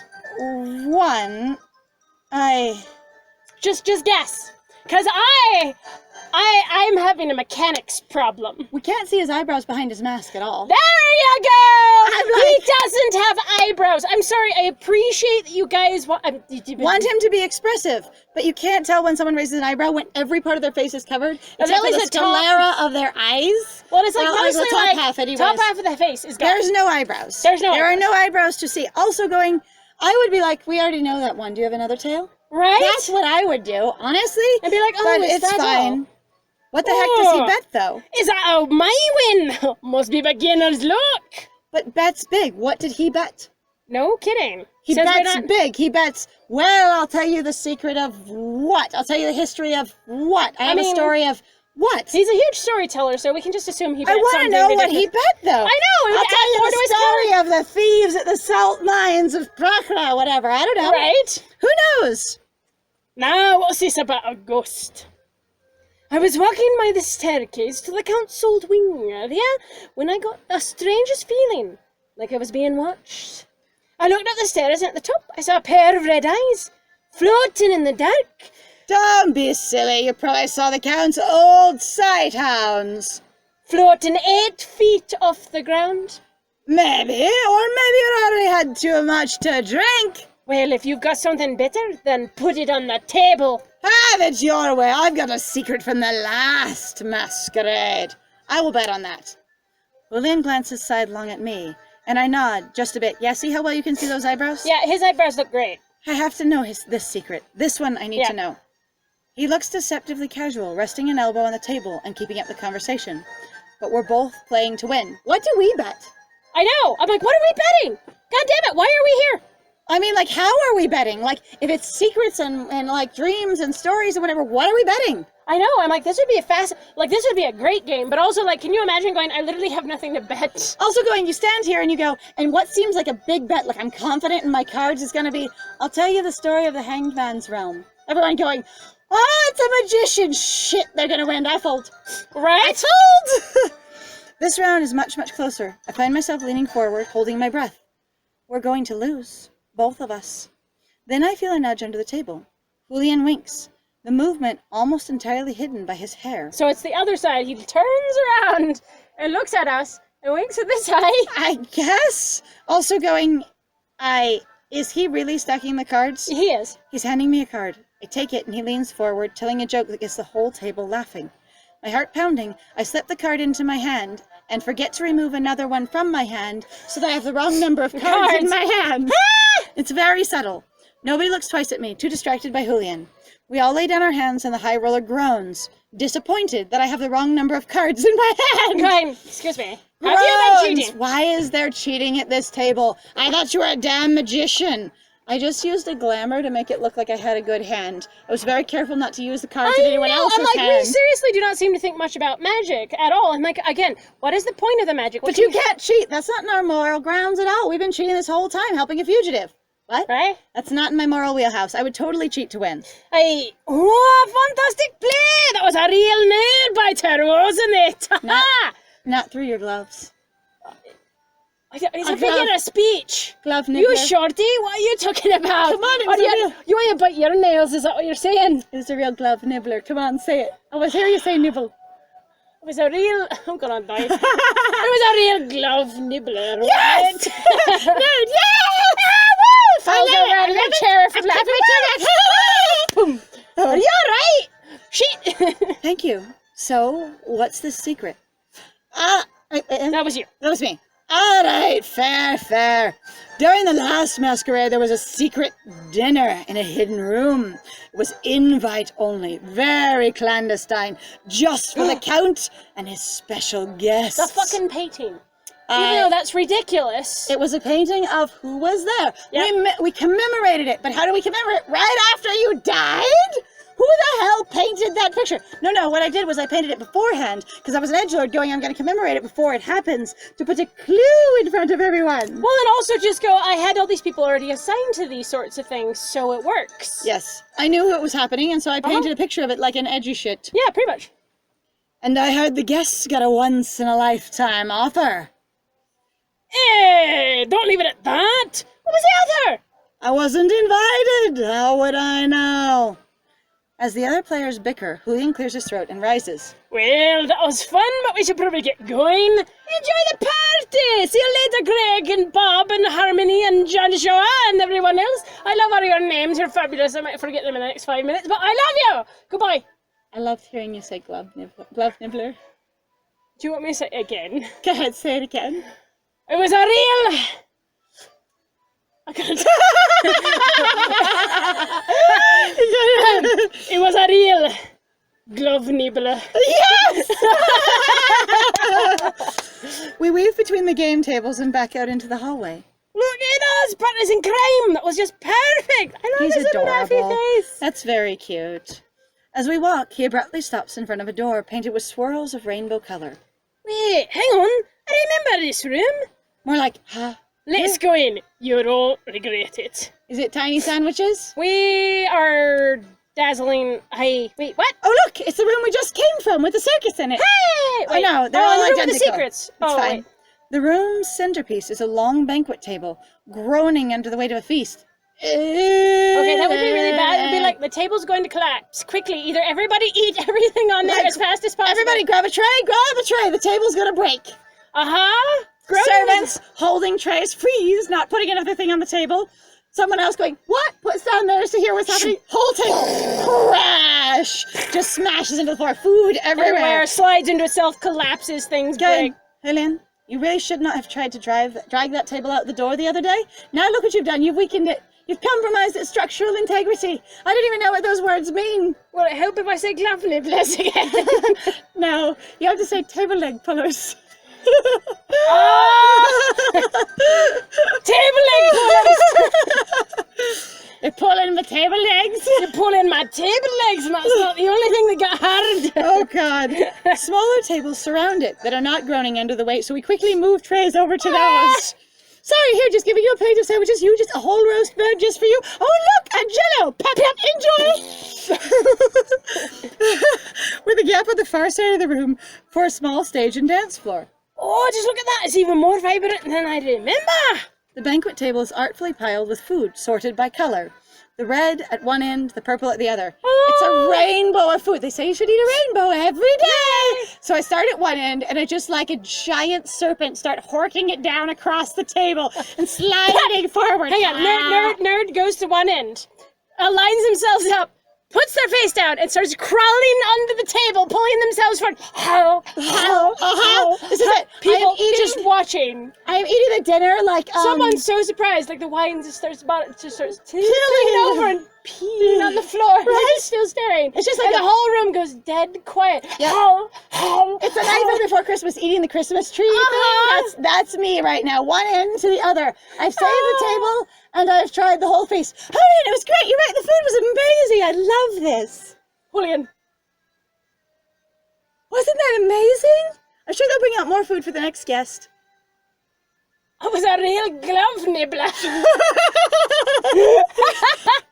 Are you surely you're pulling my table leg? I'm surely my leg tables are pulled and they are broken. Fruit and vegetables, baked goods, candies, roasted meats, jams, jellies. Don't forget the Jell-O! Woo! My mouth is watering just looking at it all.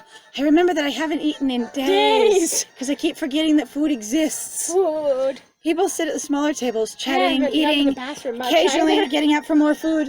I wonder if my headaches are actually related to blood sugar and my eating habits. No, probably not. It's probably magical. Yep, probably magical. Oh, look at that! You didn't even change your clothes. You just shoved a mask and a ruffle on. No, there's the ruffles. Yeah. So I said a mask and a ruffle on. Hang on. Are you the stupid bird? You were probably at that feast. Uh-huh. At the far end of the table, I spot Procurator Volta's diminutive form. Super delighted by food. She gathers an armful of tiny orange cakes and shovels them into her mouth, taking no notice of us. She loves food. Uh-huh. It's a beautiful, extravagant spread of food, and I suddenly realize I'm starving. Are you hungry too? Famished. He said he was hungry. Yeah. Why did I ask him if he was hungry? He just said he was hungry. Hey. How long have we been here? How long since I ate? Does dying make you hungry? What if people recognize you in this room? Well, that's the thing, you see. It's hard to keep track of time in the masquerade. What you're saying is we've been here a really long time and we haven't done any work and I should be uncomfortable right now? Probably. It's easy to work up an appetite. Oh, you were being less serious. Sorry. So let's eat something. Won't be any good if we wear ourselves out too early. Despite his lighthearted tone, there's genuine concern and care in his gaze. He's finally noticed that we don't eat. When I look back at the banquet table, the procurator is gone. Is on green. Is on green, thank you. What? Brain? Is on green, scarfing down vegetables. Just working there with him. I don't particularly fancy the idea of getting between her and her food. Oh dear. By silent consensus, Julian and I approach the other side of the table and pile our plates high with food. I assume we got plates at some point. How about we sit over here? He pulls a chair out for me and we sit around a table for two. We sit around it all the way, like the guards around him. He contains it because that table would be so small because he's so big. It's great. It's great. Yeah, try some lobster. It's divine. The kitchen staff really went all out. Okay, so I'm going to say something dumb and it's going to make people mad. So the way that people are usually advertising lobster to folks is that they're actually taking advantage of individuals because lobster is way more common than they want to pretend. So lobster actually used to be considered a lower class food, period. That was inexpensive, cheap and easy, and it became popular and trendy enough that it became a controlled market where they marked up the prices artificially because there was so much demand, but also because they had to ship it everywhere because there was so much demand. Right. Demand increased the price, where it used to be about as valuable as crawdads. Yep, it's kind of like the diamond trade. Diamonds are actually ridiculously common. It's the fact that basically what you have is one company who keeps continually going out and buying out the other companies and shutting them down so that they only have theirs and they can keep artificially inflating the prices of diamonds to whatever they want because they're the only providers. It's like the bakery pan glazing industry. Like, there's only one. There really is. Anyway, or at least, in central, like North America. Right. I don't know. I just wanted to be like, oh, you mean the steak you had for your last meal? Ha, ha, ha. I don't think I've had a bad meal at the palace, but this might be the best one yet. I've barely eaten here at all, so there's not much to compare to. It's delicious. Try this dip. We finish eating. A band takes up position on the stage, and the lights dim. Wait. This is a buffet style, but it's got a scheduled performance, and the lights are going to dim while everyone's still wandering up and down and in and out and getting food?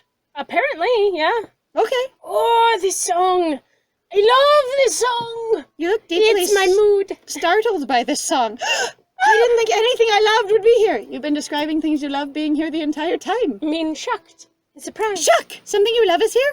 Other guests begin to rise and wander onto the dance floor, by themselves, and in pairs or groups. I support you who dance by yourselves. Like Good them. Especially job. for a social event like this. I can Yes. imagine that would be really weird. Because actually, most people wouldn't do that. Or just awesome and ballsy. Who knows? I don't know what their culture's like. It's true. We don't Still. have any information at all, do we? Huh? Wait. Julian seems to have the same idea. Pushing away his empty plate. Wow, he already ate the whole thing. He really just like, ha! I mean, he's as bad as us horking down the entire table. It's true. It's a good thing they refilled it so quickly. I know. He's like, I honestly was going to fall up right behind you.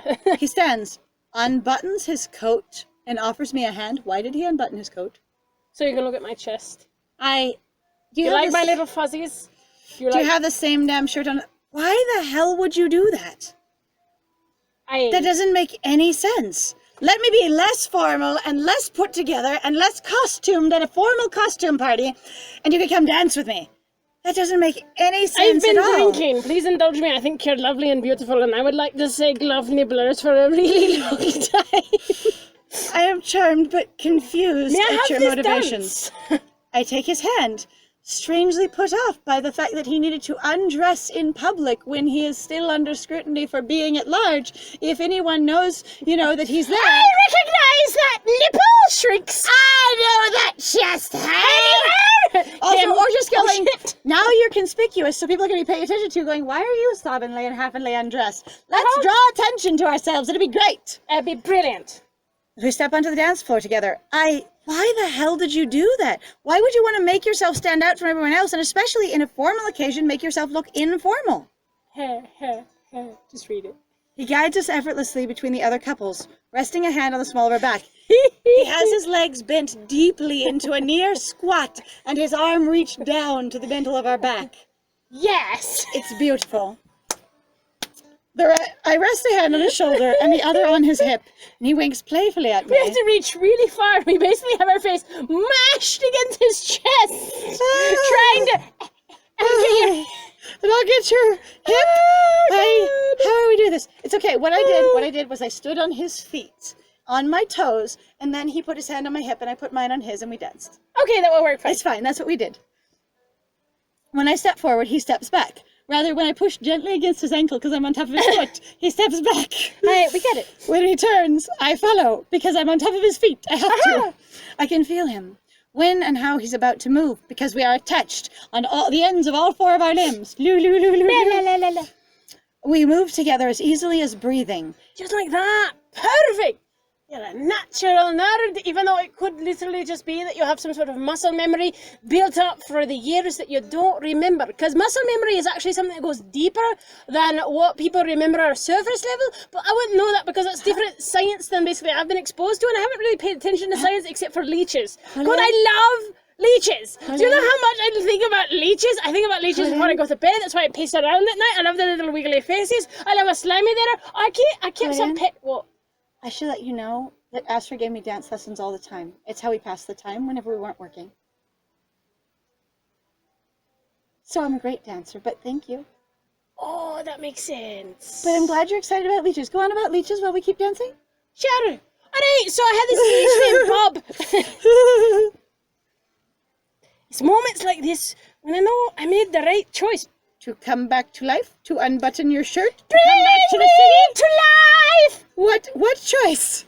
I don't miss a beat, but my brow furrows slightly in confusion. Thank you! What choice are we talking about? The right choice? Back in the Hanged Man's realm, I mean... His voice is low, for my ears only. It's moments like this. Of the 6 moments I've had since I got back from being dead, this one, these type of moments are the ones that remind me. Yes. How do you have a record of moments? Is this like a flashback to a scene that happened 2 minutes ago? I hate it when they do that in movies. Okay, I have a flashback to a flashback to a flashback. His voice is low, for my ears only. We established this 2 minutes ago. We're going to flash back to it in case you weren't watching. Nerd, I hope you know how much you mean to me. How important you are. I mean, you've made it pretty clear that you wouldn't have decided to try and live if I didn't exist, so that's pretty important. I mean, that's also a little bit manipulative, too. Because in that way, you can have basically a very dangerous situation of going, if I ever decided to do something that doesn't involve you, especially for how clingy sometimes Julian seems to be, and him needing you to follow along with him so much, this could be really bad, actually. And so in a real relationship, this could get really nasty. That he starts to get intrinsic motivation now that the push is over. Like, you can get through a hard time by having an external motivation, and then once you're through it, you need to find internal motivation. Yeah, pretty much. So, but it's okay to have an anchor during those really hard times that's not you. And I was just going to say, and I can tell how important you think I am, because you'll keep saying glove nibblers for me. You and I both know that I made mistakes. A lot of mistakes. I only know about 4 days worth of mistakes, maybe 5, so I'll just assume the rest. But even knowing what I've done, you still extended your hand to me, offered me a way forward. Just like your sister did. What was that? Oh, sorry, the music stopped and it's just so beautiful. I want to tell you about my leeches. Alright, that's fine. He leans in close and we turn slowly together, our foreheads almost touching, as he leans down while I'm standing on his feet on my toes. You inspired me, nerd. I want to do better, to be better. To stop stabbing people in bar fights so that you can then stitch them up afterwards because you want to be a doctor? I'm a great doctor. I just, fix my own problems. I create the problem and then I solve it. So you're only injuring them in a way you know how to cure so you can build your confidence. That's a start. That's a kind of a start. Really sadistic and malicious, but yeah, it's a start. It's a form of start. Mark, oh no, Mark, I want to help people. To give even a fraction of the kindness you've shown me back into the world. So why would we then be like, let's go off an adventure? You can't help people necessarily if you're incredibly unstable and bounce around everywhere. He didn't necessarily come up with this. That was us. Before that. I mean, before that dream. And also that was us. Afterwards now. Yeah, that was us. He whispers the last words almost against my lips. If he leaned a little closer, he really would knock me in the eye with his beak. I mean, you do forget he has a pointy bit on his face. And also we don't know what shape our mask is. Our noses are almost together. I lean gently against the tip of his mask, with the tip of my mask. Bonk. Have a mask kiss. Then, in the blink of an eye, he twists, and I spin out and away from him, because we really can't kiss with both of our masks on. We just can't. It's true. At the last moment, he stretches out his arm and catches my hand to pull me back in. With that kind of move, the music needs to be wildly different. Okay, I'm gonna now suddenly complain, going, I'm gonna pull a salsa tango, and you're moving, going, hiya! And then it's like, it doesn't. The music is super gentle. And then suddenly, someone whips out of the floor, people playing. What the heck? Everyone else moving very slowly, gently swaying back and forth. Woo! As you almost swing into their face. Right. As we meet, he leans back, pulling me over him so we're touching from ankle to chest, meaning lifting me under my arms up against him so my toes tip against near his ankles. Which is to say more like his knees. And I look up at him as I lean against his chest. Oh boy. So, well, I can't say that I was tempted to stay. Okay, so here's the question. If we've been being told by the text the whole time that he's looking down on us and that Asra's looking down on us and that Nadia's looking down to us and that we're short, essentially, how are we suddenly almost as tall as him so we can touch ankle to chest? Like, did we get taller? Are you redefining the height of our character? Because that's the reason we've been short this whole time. Alright. He straightens, guiding me with him. My feet dangle while he holds on to me, until we're standing again. But in the end, I want to see tomorrow. And the day after tomorrow, and the day after that. What did you do while you were out of the city, running away for years? I want to be here, with you, in a paid cutscene we probably didn't pay for, unfortunately, because it's not all just making out, clearly. Are you sure? It seems like it's always making out. Sorry. No, I'm really sad that I missed Pepe. I really am. I'm very disappointed. That was very frustrating. frustrating. Warmth floods through me, a rush of affection making me feel weightless. The song fades, and Julian bows, bringing my hand to his lips, and very carefully around his beak. Right. Knocking my fingers softly, or my hand softly against his beak. I mean, it's underneath, so it's, you can get away. It depends on the angle. If I have a hand straight out and forward, my wrist is probably going to hit his mask. Ow. Bug. Around us, other masquerade guests applaud, and I can hear envious sighs and whispers. You guys dance the salsa to a slow dance tune? That was amazing. I mean, that How requires did you a do that? skill. You must have had that song in your head the whole time. Wild. I assume this is a performance from part of the masquerade. Well done. Now he has this the hell suspicion are on you? him. He must also, he's super unbuttoned. It must be a performance. It's probably It's gotta be, you are performers. It's fine. You're It's not fine. attendees. They applaud, and I can hear envious sighs and whispers. Oblivious to our audience, he looks up at me, smiling. Did he kneel down to kiss our hand? Like straight up Again. Prince kneel on the floor, and now he's looking up at me? I've got dirt all over my pants like you would not believe. I got dirt in your pants too. The band that's strikes up true. another song, faster and more energetic than the last. We need to go. We need to go. Can you feel that rhythm? It makes me want to get on the table and dance. Do you have the hard shoes for it, though? You need to do the tappy-tappy. How about it? No, we need to keep working. Oh, God, it's a paid scene. Which means it won't matter. Fine, we'll do it. This is going to be like an 1.5 hour episode again. Welcome, y'all. Play. Hi. And it cracks and crashes beneath us, and we laugh, falling on the floor. And kick platters and food everywhere. He picked a cleared surface. Sounds like a Tuesday night. Yes! It's in the eye, the dot on the eye. It's fine. It's a Jeremy Bearimy. You're fine.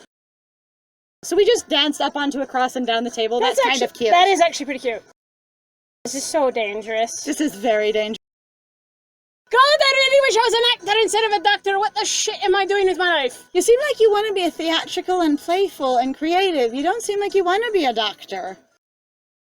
Which is packed with food and sets me in a pudding. Volta. Shriek. There are none, and my shoes are already covered in pudding. And I'm literally going to splash things onto her face if I head that way. Hey, no worries. By stepping on expensive china and platters. Clang, crunch, smash. Okay, I gotta say, where the hell did we learn how to dance like this? I'm sorry. One, where the hell did we learn to do that? Two, what if we were wearing a dress? What if we had Ken and ourselves wearing a dress? We are smearing and throwing all the food with our damn dress. We have to be in pants for this scene. Period. Doesn't matter what your headcanon is. If you did this scene, your character's in pants. Period. Because otherwise you are tearing food off the abyss and it's all over your clothes. You're and if you flinging are food over the swinging or guests. turning and dancing quickly, your dress is flying everywhere. It is hitting the food. It's actually one of the reasons why if you look at true salsa dresses, they tend to be actually designed in a very specific way to swoosh in a very specific way. So the way that they actually fall is so you can control it very well and very sharp. So you can control it to do what you want. The dress is a prop that's part of it. Part of the weight of the ruffles, the weights inside of a dress, especially old movie like musicals. They weighted those dresses to do what they were supposed to do. If we were wearing a dress, and especially if we weren't skilled at controlling it, but just the length of it, it would drag in the food. You cannot step over a tiered cake and not have your dress take off the top of it. Yeah, no kidding. Like, we're in pants. Yep. So to anyone who has a magician's apprentice who is in a skirt, I am sorry for you. It doesn't exist. I really would love to also, though, see your interpretation of once you have this realization, what happened to that banquet hall once you realize you're flinging food everywhere? I'm not tall enough to dip him. Also, he would splatter into the food. I can't feel like these are important choices at this point. Like, I'm going, are we still dealing with whether he lives or dies? Because he's not supposed to be here and he's supposed to be dead. I know you're supposed to be having fun, like, it's the fun episode, but I'm like, his life is still in the balance, and we also have a plague about to come about, and we also have somebody that we might have to decide to kill. I said bow out, again. But you didn't want to. Why did you not do that? Stupid. I'm just going to let him lead and get it over with. I better. We're going to... While he's standing on the edge of the table, he throws me up into the air on the table, at the edge of the table, then catches me. So he threw me straight up in the air? Not like away from him? I'm not. I don't know. I don't. Except my foot on the table, which I just pulled off the table and I'm hanging in his arm? I don't know. I don't feel like this scene makes any sense. Why would we do this? Why wouldn't... it's fine. It's fine. This is getting to the door swings open and attendants file into the room offering instruments to the crowd? That's why I said I wish we'd bowed out. I'm sorry. Do you mind if I... Julian has... Do you mind if I... Because that was my line. I know. I'm just like trying to get through it. Julian has to let go of me, but he leans over to snag a vielle from one of the attendants. He doesn't even step down from the table before he starts playing, throwing his whole body into the music. Why are we giving the attendants' instruments. With both hands free... Not even the attendants. The attendants had them out to the crowd. No. The attendants of the ball. The attendees. So then say attendees. Sorry, attendees. With both hands free, I take a moment to catch my breath. Then the rhythm of his playing flows through me, and I let it sweep me away. Off the table? Nope, on the table. My feet move, finding the gaps between food without hesitation. God, this scene assumes a lot of us. Like this is very assumptive compared to the other scenes. Again, what are we writing? We're writing a character that apparently knows world-class levels of dance. It's all worth it to see the look of unreserved joy on his face, which I can't see because I'm dancing quickly and I have a mask on, and so does he, as he sees me dancing with him. It's a real party! Woo! Half the guests are playing along with the band because everyone here knows how the song they're playing and how to do that and the instruments that were available, and the other half are clapping to the beat. I can feel the energy in the air, except for I'm super skeptical, so it's okay. The infectious joy of music and dance, which I don't believe at all, and it feels like a dream. And I can feel, in the moment, a sour, discordant tone cuts through the song. Come on! My party! Mine!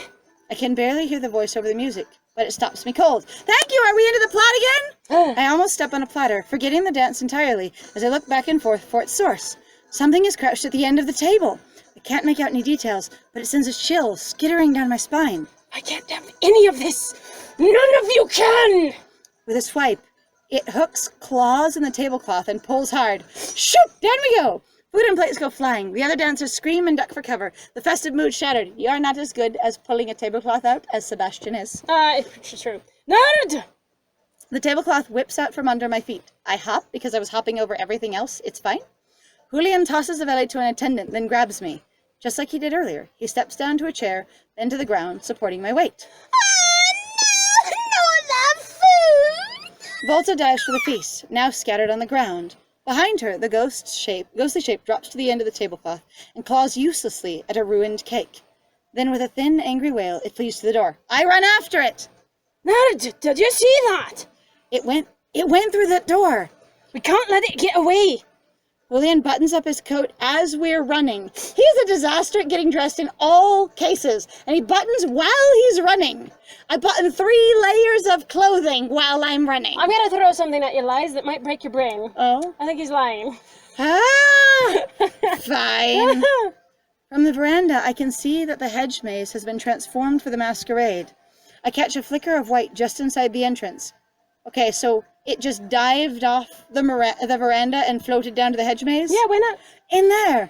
We dive into the maze together. Whoa, we jump off the freaking veranda and dive into the maze? Running headlong between hedges and ducking... Parkour! We dove into the dance. When did I become athletic enough to dance? That's what I need to ask, okay? 1. So previously, we've been established to not be athletic, to not have ability to keep our breath or keep up with things at all. How the hell did we just do that dance? That makes no sense. Even if we aren't making our own character, we're not athletic at all. In the context of the story, no. I can sense the unpleasant, vicious energy. Viscous. Viscous? Yeah, Okay, viscous. viscous energy, not far ahead. But the twists and turns of the maze are in my way. Is it viscous? I can't catch up. Hang on. Now I don't remember. The energy fades until I lose the thread entirely. Because I'm not athletic, and somehow I did that dance anyway. Frustration wells in my chest, and I slow to a walk. A vicious is spelled like that, Okay, so it is viscous. viscous. The trail's gone cold. That was him, wasn't it? Lucio! I think so. Ha! So he threw a tantrum, then hid to avoid the fallout. Or am I not surprised? How the hell did you put your clothes back together like that? It's okay, You even tied your cravat while you were running? Right, don't worry, nerd. But I am worried. The night's young, we still have plenty of chances to catch him. Let's find a way out. What if we just go tell Asra that in fact he is a ghost and we're not looking for a corporeal form? That might be helpful. We could use some magic and find his dumb ass. Easier said than done. I wasn't paying attention to our path, and judging by the look on Julian's face, neither was he. And I definitely can't use any thread of magic to help me find my way out of so here. if anybody knows anything actually about old classical mazes, an interesting thing about them was actually that they tended to actually be pretty easily. They were mostly used as interesting walking spaces for people to sort of meander around in. They weren't really meant to be super impossible to solve or get out of. They were really meant to be charming. They were not meant to get lost in. They were your wandering spaces, because rich people like to go wander around in nature. Let's go take a turn. I was going to say, let's take a turn through the garden. I was going to do it. We wander through the maze. I can't even tell whether we're any closer to the exit or not. I'm sorry I did the dancing scene. I regret it. I apologize. I want to do it again. Oh, look at the fountain. That's adorable. Then we emerge into a clearing. I recognize the fountain, but not the massive tree. What? Really? The tree's always been there, so I don't know. As far as I know, it's always been there, and we've been here recently with Asra, Nadia, and Julian to do a spell to try not to get him hung. So... And it's not just any tree. Is it new? Oh, wow. That's just incredible, isn't it? Its branches bear dozens of kinds of flowers and fruit, an overwhelming riot of color and texture. Did you really hire a bunch of freaking magicians for this party? Since when? Asra? The eyes are right. Sure. Near the tree's trunk, I spot another masquerade guest, looking up at the heavily laden branches. It's like an elephant with horns. Uh-huh. That's adorable. Julian stops dead in his tracks, jaw dropping in surprise. Is that... Dr. Saturnava? Oh, it's someone else. I was like, the eye color is right, but I've got nothing else. Yeah. Oh, I stop walking, looking curiously between them, because oh my god, there's another doctor! Oh! Oh my god! Saturnava. Could this be one of Nadia's family? Who? They turn around, peering closely at us. Could it be? Ilya, is that you? I thought you died this morning, and that's why we're having a party. Another! Julian sweeps them up in a hug, but their masks clack awkwardly, like ours should have done when we were dancing. No kidding. I can't believe you recognize me with this thing on. They step back enough to pull their mask off and adjust their scarf. Bad idea. Are there people here? Can we not do this? You're oh, that's cute. Adorable. That's very cute. That's Nazali. better. I have to say you're very healthy for a dead man, aren't you? And I don't find it suspicious or strange or anything. Normal Julian stuff. Yeah. You don't sound surprised. I thought he took his mask off. No, it just said the other guy did. Oh, okay. Or other the other person, because I actually did. don't know. All right. I thought it said they could take their mask. Oh, they, whichever whomst. All right. You filled me in. I hope you've met your risk-taking quota for the year. I have promise. I have my doubts, but I hold my peace. Nadia. Oh, but where are my manners? Let me introduce you. I guess. Dr. Saturnava, this is Nerd,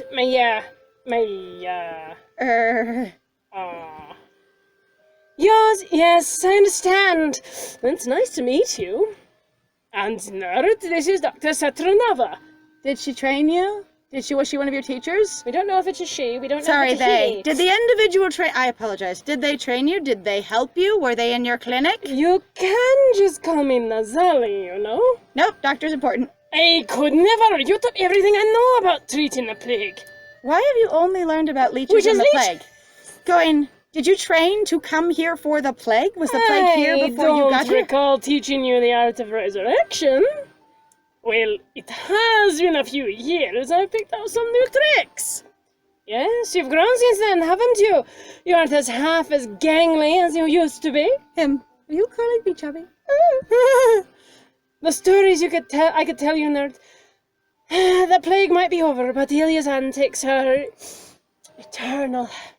This is probably gonna be or either Lucio or Valdemar. I'm gonna throw out Valdemar. I'll try Valdemar. I don't know. I feel like Valdemar would be so inappropriate at this moment. We have a pair of doctors. It's fine. Logically. The plague? Over? I wouldn't count on that. Yes, maybe. Julian goes tense and he immediately tries to shuffle me behind him. I know that voice. Yes! Woo! Oh my god! I deserve every single... You do. You deserve all the kudos. Oh my god! All the props, all the everything. Questar Valdemar enters the clearing, the macabre mask pale in the gloom. That's adorable. Oh my god! That's super cute. What a shame. Had I found you anywhere else, in any other company. But there's time for that yet. I can be patient. What's with the horse mask? So is the horse mask like a thing? Yeah. So there was the horse foot in the painting. Which is really weird, honestly. Like we're saying, we all hate horses. Dead horses are the only way to go. I've never seen a single horse in this place, so maybe horses all died. I mean, they've mentioned horses, but we've never seen one. Horses. Yeah. You still intend to kill me? That's great. I don't have to wait much longer, after all. What are you talking about? I'm merely looking forward to the return. It won't be long now. Perhaps the next plague will set a new mortality record. I certainly hope it does. I wonder how long you'll survive this time. I think that's quite enough. Take your ill omens elsewhere. So can I accuse them of attempted murder now? Because that would be good. Dr. Satranava, don't! Dr. Satranava. How fortuitous. Perhaps we can come to an agreement. Dr. Satranava, I'm Quasar Valdemar. I led research during the Red Plague. So you and Julian did not work in the same clinic. You were in research and he was in a clinic? But somehow you ended up in the dungeon together. Yeah, pretty much. I have many questions about your initial discovery of the plague. The symptoms, the treatments, to see if they match up with our own. Perhaps we might converse elsewhere. Because I don't have any of those things. You should have all of those things, except for not theirs specifically. Julian bristles, but before he can say anything, Nazali steps forward. Quasar Valdemar, is it? Very well. I'll meet you on the veranda for this discussion, where lots of people will frickin' see us, and you just really... You won't be able to hide much with that mask. Honey, you're not hiding anything. The little bird charm is wonderful. I love it. It's very cute. Yep.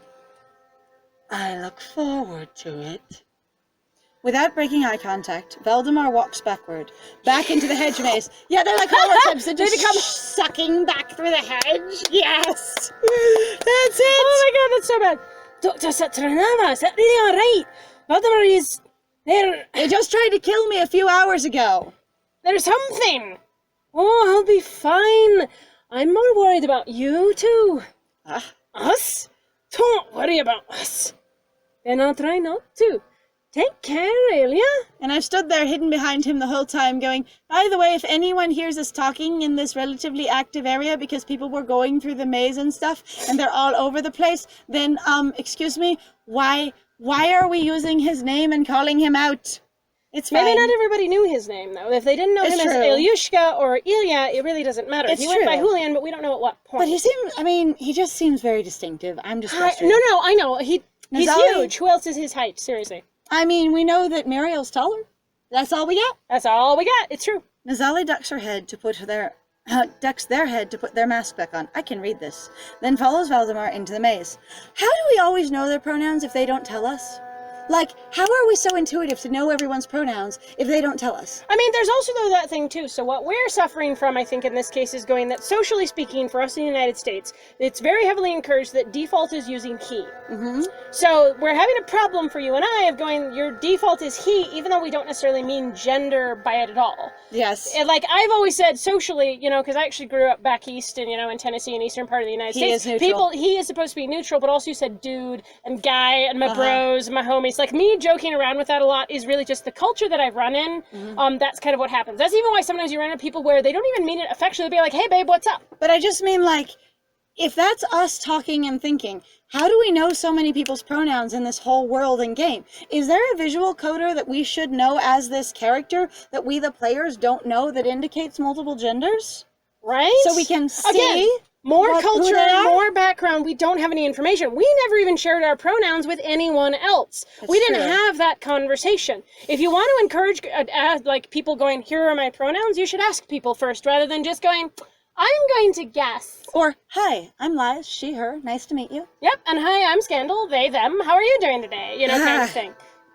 Well then, we should probably follow them, shouldn't we? Because we got a little stuck. Honestly, I'm a little thrown off in terms of the tone right now. That really went right... Really super weird. I open my mouth to answer when a crash from further within the maze makes us both jump. In the same instant, I feel a sudden tug, like a hook lodged in my sternum. Ow! Behind. Sorry, but ow? I can feel it, the sour, unpleasant energy from the rainbow room. And beyond it, an ominous, inky darkness. Anonymous. It's anonymous. It's anonymous. Nerd, what's wrong? Ow, hook in my chest. Ow, ow, ow, ow. I think I just picked up the trail. Come on. Right behind you. I follow the tug. Every step I take, the pull gets stronger and stronger. It's taking us to the center of the maze. Before I know it, I'm running, branches whipping past me. Right behind me, Julian keeps pace, following me through every dizzying twist and turn. I should be falling on my face in exhaustion, like Really? Like sheer dead tired. I whip Unless around. we were less athletic beforehand, simply because our memories were, like our loss of memories, our identity of self was basically gone. And now that we remember ourselves, we Which actually we have don't more access have to ourselves? memories of self. We have access to basically, though, pre-death, basically, like muscle memory. Maybe? Because like maybe it took everything away from us. We don't know. And maybe it gave it back. We still don't know. I know. I don't know. What is the title of this game? I don't know. You wear me out. I whip around the last corner and skid to a halt. Julian nearly careens into me, but he catches himself with a hand on my shoulder and shoves me over because he's heavier than I am. He's huge. I barely notice because there in the center of the clearing is the ghost we've been hunting. Hello. We have no idea how to catch it or what to do about it, and somehow the fountain is also in the center of the maze, which is okay, because we were already here! Yes! Oh, right! Wait. We just ran circles around the fountain for a moment. It's fine. Alright, Julian, quick! What's our plan for immobilizing him? I know I'm the magic one, but we didn't say anything.